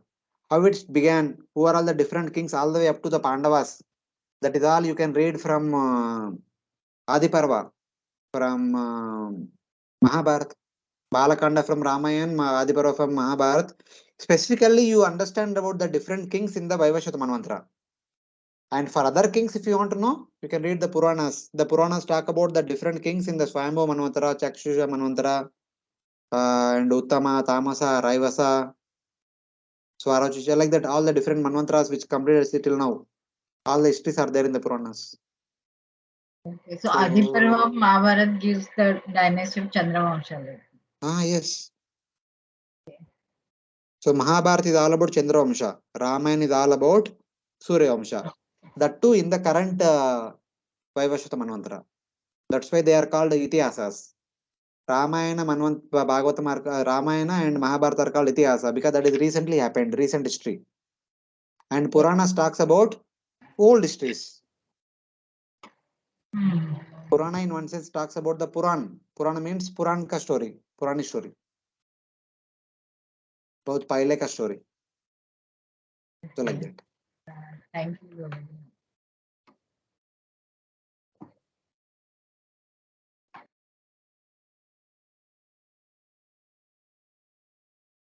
King Gaya, without ego, Nirabhimana, realizing Brahman in himself and divide of false conception, ruled the world. His pure mind was constantly filled with love for the Supreme Lord. So Nirabhimana, he has no Abhiman. He is completely ruling the Supreme, ruling over the Supreme Lord. He is always thinking about the. So he is completely ruling over the entire kingdom as a service to Supreme Lord, and he is always thinking of Supreme Lord. Constantly filled with the love for the Supreme Lord through Bhakti Yoga, Bhagavad Bhakti Yogena, achieved by service to the devotees, hmm, which was endowed with the spiritual quality of offering everything to the Supreme Lord. Who is that Supreme Lord? Bhagavan, Brahman, the source of, sorry, here is the source of high and low creatures, Paravare. So this is Bhagavan, this is Brahman, this is Paramatma. Paramatma is the source of high and low creatures. Because Mahavishnu is the Paramatma in that sense, from whom creation starts. Through performing sacrifices and executing dharma in the form of protecting, nourishing, satisfying, caressing, and chastising the citizens. So, constantly thinking of the Supreme Lord as a service to Supreme Lord is worth taking care of the kingdom. How? Praja Palana is actually protecting the people. Praja Poshana is nourishing the people. Praja Prenana is completely satisfying the people with good dealings, gentle dealings. And Praja Upalalana is caressing the citizens like his own small children and chastising the citizens. Praja Anushasana. So putting proper rules and regulations, making sure that everyone is following the strict rule. When children does some mistake, the parents punish like that. He also punishes when the citizens are going here and there. Praja Anushasana. So these are the some of the aspects of a king. Praja Palana, Praja Poshana, Praja Prenana, Praja Upalalana, Praja Anushasana. So like that. He protected the citizens by crushing the enemy. He nourished them by giving them jobs. By offering dharma to the Lord, it becomes spiritual. So basically, by offering Bhagavad Dharma to the Lord, everything becomes spiritual. His pure mind was completely endowed with bhava. Upa Ratanatmya means devoid of thinking oneself the body. So he does not have any conception of I am the body, I am the king and all. He is only considered as a devotee of the Supreme Lord. And he did everything as a service to the Supreme Lord. So that is the greatest of King Gaya. So tat semam gayatam Pandaveya Puravida Upagayanti. Basically, O King Parikshit, scholars of the Puranas, Puravida, glorify King Gaya with the following verses. In the Puranas, the glories of Gaya are glorified like this. Maybe we may, if we read other Puranas, we may get more details. What are the different activities of Gaya? How did he rule over everything? In the Bhagavatam, we only have a brief snapshot. So that's why it is said that the scholars of Puranas have glorified. That means other Puranas talk about Gaya in great detail. But in the Bhagavatam, only some few details are mentioned. So, in that way.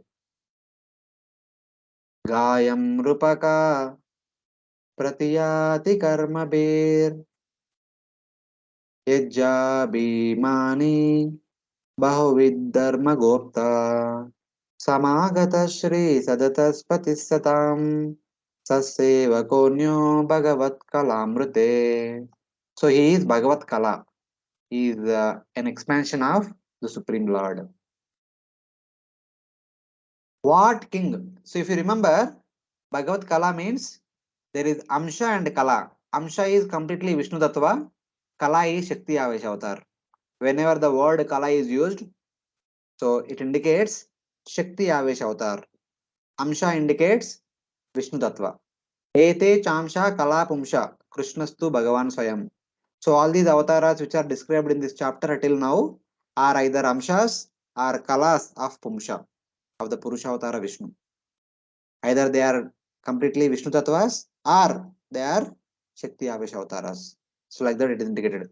Amsha generally indicates Vishnu Tattva and Kala indicates Shakti Avesh Avatar. So here he is Bhagavat Kala. So like that we can take. He is a Shakti Avesh Avatar. What king can imitate King Gaya by his activities? Who accept a portion of the Supreme Lord? Ka Anya Bhagavat Kala Rute. He is so expert in performing sacrifice, respected by all, learned of all scriptures, a protector of Dharma, Dharma Gopta, wealthy, Samagata Shri, the leader of the assembly of devotees, Sadasas Pati Satam, is the leader of the devotees assembly and a servant of the devotees, Sas Sevaka. So these are the wonderful activities and the qualities of King Gaya. Who else but Lord's Parshad can do like this? Something like that. Pratiyati means imitate. Abhimani means respected in all ways. He was the leader of the assembly of devotees. What other person other than a portion of the Lord could imitate Gaya? Other than a Shakti Aveshar avatar of the Supreme Lord can perform this kind of activities. So like that. So this is the glory of King Gaya. Like that, other verses also glorify King Gaya. So it is 8:14. So I'll just quickly complete this chapter. Few verses are only there. So Yam Abhyasincan Paraya Mudasati Satya Daksha Kanya Saridbhi Yasya Prajanam Dududeda Darashisho Nirashisho Gunavastas Snutoda. So it says that the chaste daughters of Daksha, whose blessings must come true, bathed King Gaya, who had no desires, with great satisfaction, using water. The earth, whose udders flowed on seeing the Gaya's good qualities, which were like a calf, gave all desires to the citizens. There are two aspects are mentioned, so kindly see. Sati stands for Satya, the daughters of Daksha were Shraddha, Maitri, etc. Their blessings came true. So basically, in fourth canto, first chapter, during Swayambhu Manvantara, when Daksha married Prasuti, the youngest daughter of Kardama and Devahuti, Daksha gave birth to 16 daughters. Of the 16, 13 daughters were given in marriage to Dharma. The 13 daughters' names are Shraddha, Maitri, Daya, Shanti, Tushti, Pushti, Kriya, Unnati, Buddhi, Meda, Titiksha, Hri, and Murti. The 14th daughter was Swaha, 15th daughter was Swada, 16th daughter was Sati. So they were there. But these 13 daughters are very special. These 13 daughters are the 13 present deities of these wonderful qualities. And these 13 daughters came and did personal abhishek of King Gaya. Matlab they themselves came and did abhishek. Just like after Yajna, there is something called as Avabrata Snana. That Yudhishthira Maharaj performed the Rajasuya sacrifice at the end. Lord Krishna personally bathed Yudhishthira Maharaj. Lord Krishna personally gave him Avabrata Snana. So here for King Gaya, these 13 daughters of Daksha gave him the final bathing of the Yajna. Because he is so special, they themselves came and did it. This means Shraddha gave faith, Maitri gave friendship, Daya gave karuna, Shanti gave peace, Tushti gave nourishment, Pushti or something name. Kriya gave ability to perform activities, Unnati gave progress, Buddhi gave intelligence, Meda gave meda, Titiksha gave tolerance, gave modesty, and Murti gave service attitude to Supreme Lord, something like that. The earth gave, and this is one aspect. The second aspect is like Prithu Maharaj. What did he do? He accepted Mother Earth as his own daughter, and then Mother Earth yielded whatever is necessary for everyone. Because Mother Earth saw Prithu Maharaj as his calf and gave whatever is required for the entire earth. Similarly, here Mother Earth gave everything, treating Gaia as his own calf. Just like Mother Earth looking at calf fills the udder with milk. Same way, Mother Earth sees when he sees a great king with a great devotee, Mother Earth yields all the variety of prosperity. So like that. So when Prithu was there, that time it happened. Now when Gaya is there, that time also it is happening. When Yudhishthira Maharaj is that time also it happens. With this the same the prosperity of Yudhishthira Maharaj described in the first canto of 12th chapter. And when Lord Rama was there, Ramaraja is so perfect. So like that. So Mother Earth also becomes very happy and gives prosperity. So that happens. It's like that.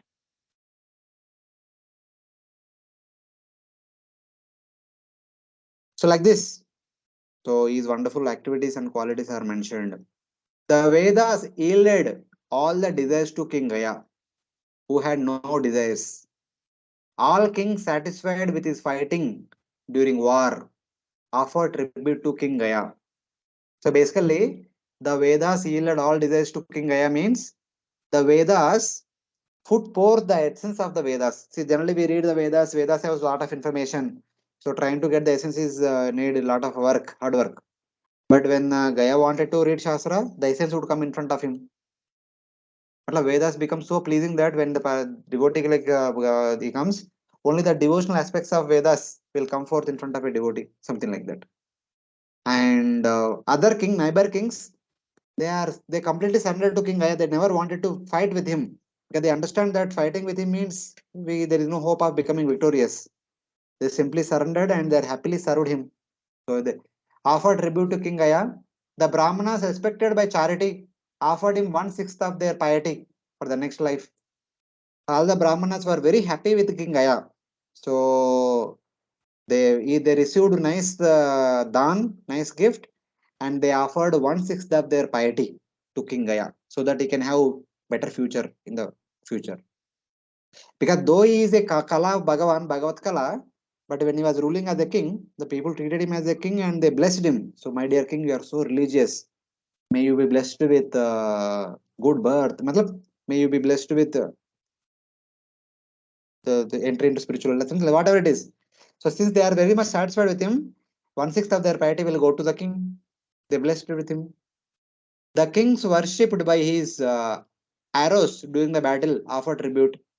The Brahmanas worshipped by charity offered 1/6 of the results of their pious acts as blessing for the next world.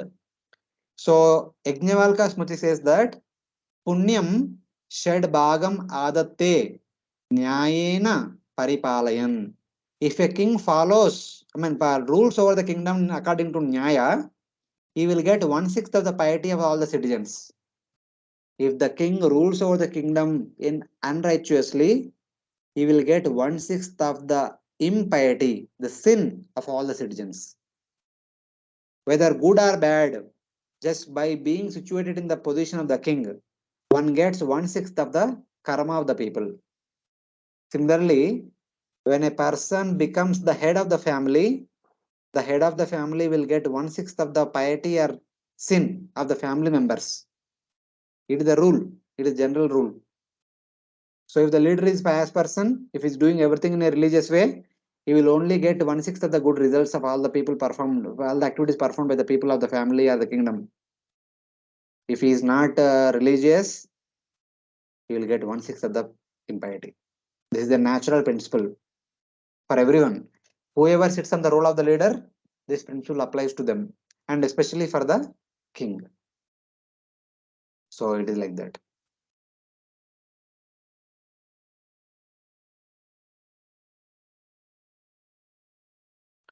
Then they further say, when Indra became drunk at the sacrifice of King Gaya from drinking too much soma, the Supreme Lord, the soul of sacrifice, accepted the results of worship offered with faith and pure, steady devotion. So, since he is expert at performing yajna and he performed yajna in such a pure way, the Indra and all the other devatas were so happy, so happy. They drank nectar more than they could generally accept at other places. So it appeared as if Indra became intoxicated by drinking more and more nectar. So in the same yajna, Lord Hari also appeared and accepted the oblations offered by King Gaya. That means his performance of yajna is so wonderful, of top class. That is the greatness of King Gaya. So during that Avabrata sacrifice, the 13 daughters of Daksha came and gave him Avabrata Snan. And all the Brahmanas who were very happy by receiving the charities, they blessed him by parting 1/6 of their piety to king. They were happily gave their 1/6 of piety to the king. Everyone is happy, all the way up to Lord Vishnu. When Indra became drunk with Soma in the sacrifice of the Lord, accepting the offerings, the Lord accepted those offerings as worship directly. Generally, normally in Yajna, Lord accepts the oblations through his mouth in the form of Agni. But here, Lord personally came and accepted the oblations. Personally. The Lord is so much pleased with him. So it is like that. And this is the last verse of his glorification. When the Lord is pleased, immediately all the devatas, animals, humans, plants, grass, and all beings up to Brahma become satisfied.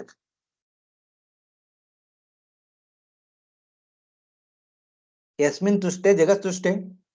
When the Supreme Lord, who is also Paramatma, is satisfied, everyone from green grasses to Lord Brahma is completely satisfied. So that is what happened when Gaya performed Yajna.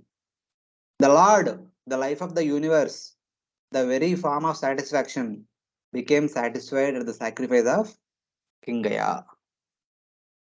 So this is the greatest of Gaya. This is the wonderful character of Gaya.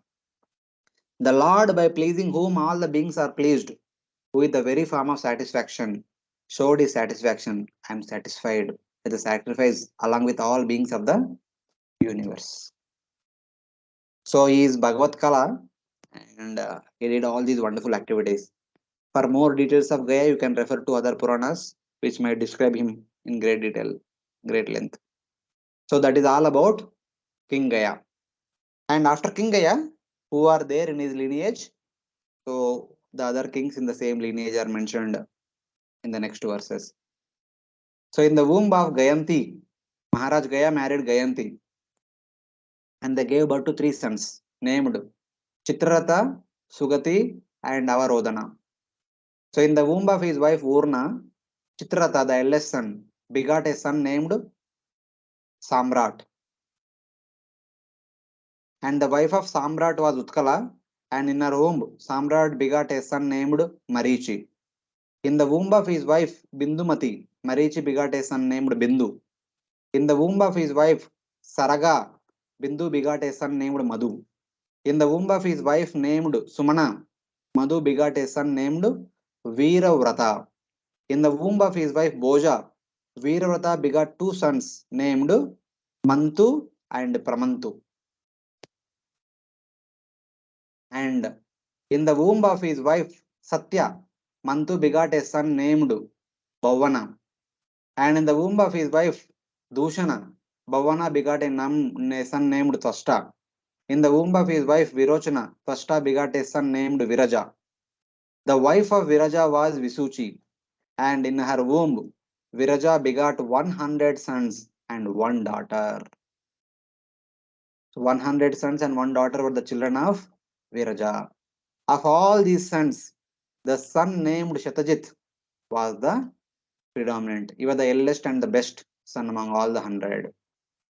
So, yes, so these are the different descendants in the line of King Gaya. And after King Gaya, all these things came. And eventually there is Viraja. Viraja also had a wife, Visuchi, and they gave birth to 100 sons. The eldest is Satyajit. So the last verse talks about the glories of Viraja. And these 100 sons were the last kings of Swayambhu Manvantara. So with these people, the Swayambhu Manvantara was completed. And then later on, second Manvantara, Swarochisha, I suppose. Yeah, Swarochisha Manvantara started after these people. So the last verse talks about the glories of this person, King Viraja. He is also a great devotee. His glories are mentioned. Tatrayam shlokaha prayai vratam vamsham imam virajas charamodbhava akarod ati alam kirtya Vishnu Sura Ganam Yata. It says that there is a famous verse about King Viraja. Because of his wide fame, King Viraja, who produced 100 sons, decorated the dynasty of King Priyavrata, just as Lord Vishnu decorates the Devatas. Vishnum Suraganam Yata. Just like Lord Vishnu glorifies the Devatas, decorates the Devatas by being in their midst, same way, here, Viraja decorated the dynasty of King Priyavrata. Viraja is also one of the wonderful devotee in that lineage. So it's like that. And his sons were the last descendants of King Priyavrata. And why with them the Swayambhu Manvantara completed. That is how starting from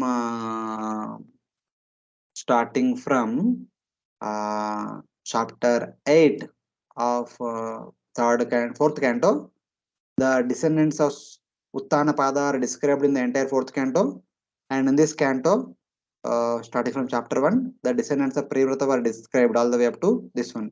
So Uttanapada descendants ruled for the first half of the Swayambhu Manvantara period, and the second half is ruled by Priyavrata's descendants. So this is how the entire Swayambhu Manvantara period had completed. And then there is second Manvantara, Swarochisha, third Manvantara, Uttama, then Tamasa, then Raivata, then Chakshusha Manvantara. So all these Manvantara names are only mentioned in the 8th canto. Some who is the Manu and who is the Manvantara Avatar, some details are mentioned. The details about the kings, further kings and all not mentioned in the Bhagavatam. Other Puranas might have talked about all of them. But Bhagavatam continues with the description of Chakshusha Manvantara. So at the middle of Chakshusha Manvantara, somewhere in the half of the Chakshusha Manvantara period is completed, Lord Matsya appears to King Satyavrata. King Satyavrata was one of the kings during the middle point of Chakshusha Manvantara. And Lord Matsya tells that, okay, no Pralaya is going to happen in 7 days, everything will be destroyed. Water is being maintained till now will be destroyed completely. The Bhuloka, Borloka, Swargaloka, Atala, Vitala, Sutala, Talatala, Mahatala, Rasatal, Patal, all the 10 lokas will be completely destroyed. So I will send a boat and I will save you. And you and Saptarushis I will save you, and others will be recreated again. So because Pralaya came, everyone was destroyed. Then Brahma actually during that time, Pralaya, he went to sleep, power nap. When he got up, everything is destroyed. So he was disturbed. hey, what is this? Everything was created and maintained till now got destroyed. I have to recreate. But Brahma did not want to do it. So he looked all around. Daksha was performing austerities from Swayambhu Manvantara period because he was born as the sons of Prachetas, as the son of Prachetas. He was not happy with that. He wanted to become his original Daksha. So Brahma called Daksha, my dear Daksha, please do the needful. You beget children and create, fill the universe, filled with all these 10 lokas. So Daksha began to create people living entities through his mystic potency. So not happening much. So he begot 10,000 sons at one go. Thought that okay, I beget 10,000 sons and they marry and each will beget 10,000 sons each. So that population will explode like anything. But Nardmuni came and sent them to renunciation. Daksha became angry and begot 1,000 this time. So 1,000 again became sannyasis. Daksha became very angry and cursed Nardmuni. Then our Brahma comes and tells him, no, don't beget sons, beget daughters. Then Daksha begot 60 daughters. And out of 60, 10 were given to marriage. They given to Dharma in marriage. 27 were given to moon god in marriage. And 17 were given in marriage to Kashyapa. And 6 daughters were given, two daughters were given to different people, etc. So the Dharma with the 10 wives, Kashyapa with the 17 wives, they populate these 10 lokas of the entire universe. Bhuloka, Bhurloka, Swargaloka, Atala, Vitala, Sutala, Talatala, Mahatala, Rasatal, Patala. These 10 lokas are populated by both Dharma and Kashyapa during the second half of Chakshush Manvantara. And then what happened? What all the other kings who are ruling all these things and all will be mentioned from 6th canto onwards. That will be the 6th canto to from middle of the Chakshush Manvantara all the way up to recent Kali Yuga. In the current Kali Yuga for the first 3,000 years, who are the kings going to be ruled are all mentioned by Sukadeva Goswami in 12th canto. That's where Bhagavatam stops. So it is like that. So the remaining half of the 5th canto, it is not a historical thing, but it is about the structural details of the entire universe that we will discuss from next week onwards. So that is a brief connection to what is going to happen in the future. So we'll stop here. We are done with chapter 15. Hare Krishna. So it's already 8:30. We'll not take any questions. I don't think so. Any questions are there? No, Prabhuji. Thank you. Okay, fine. So thank you. So we'll stop here. So before that,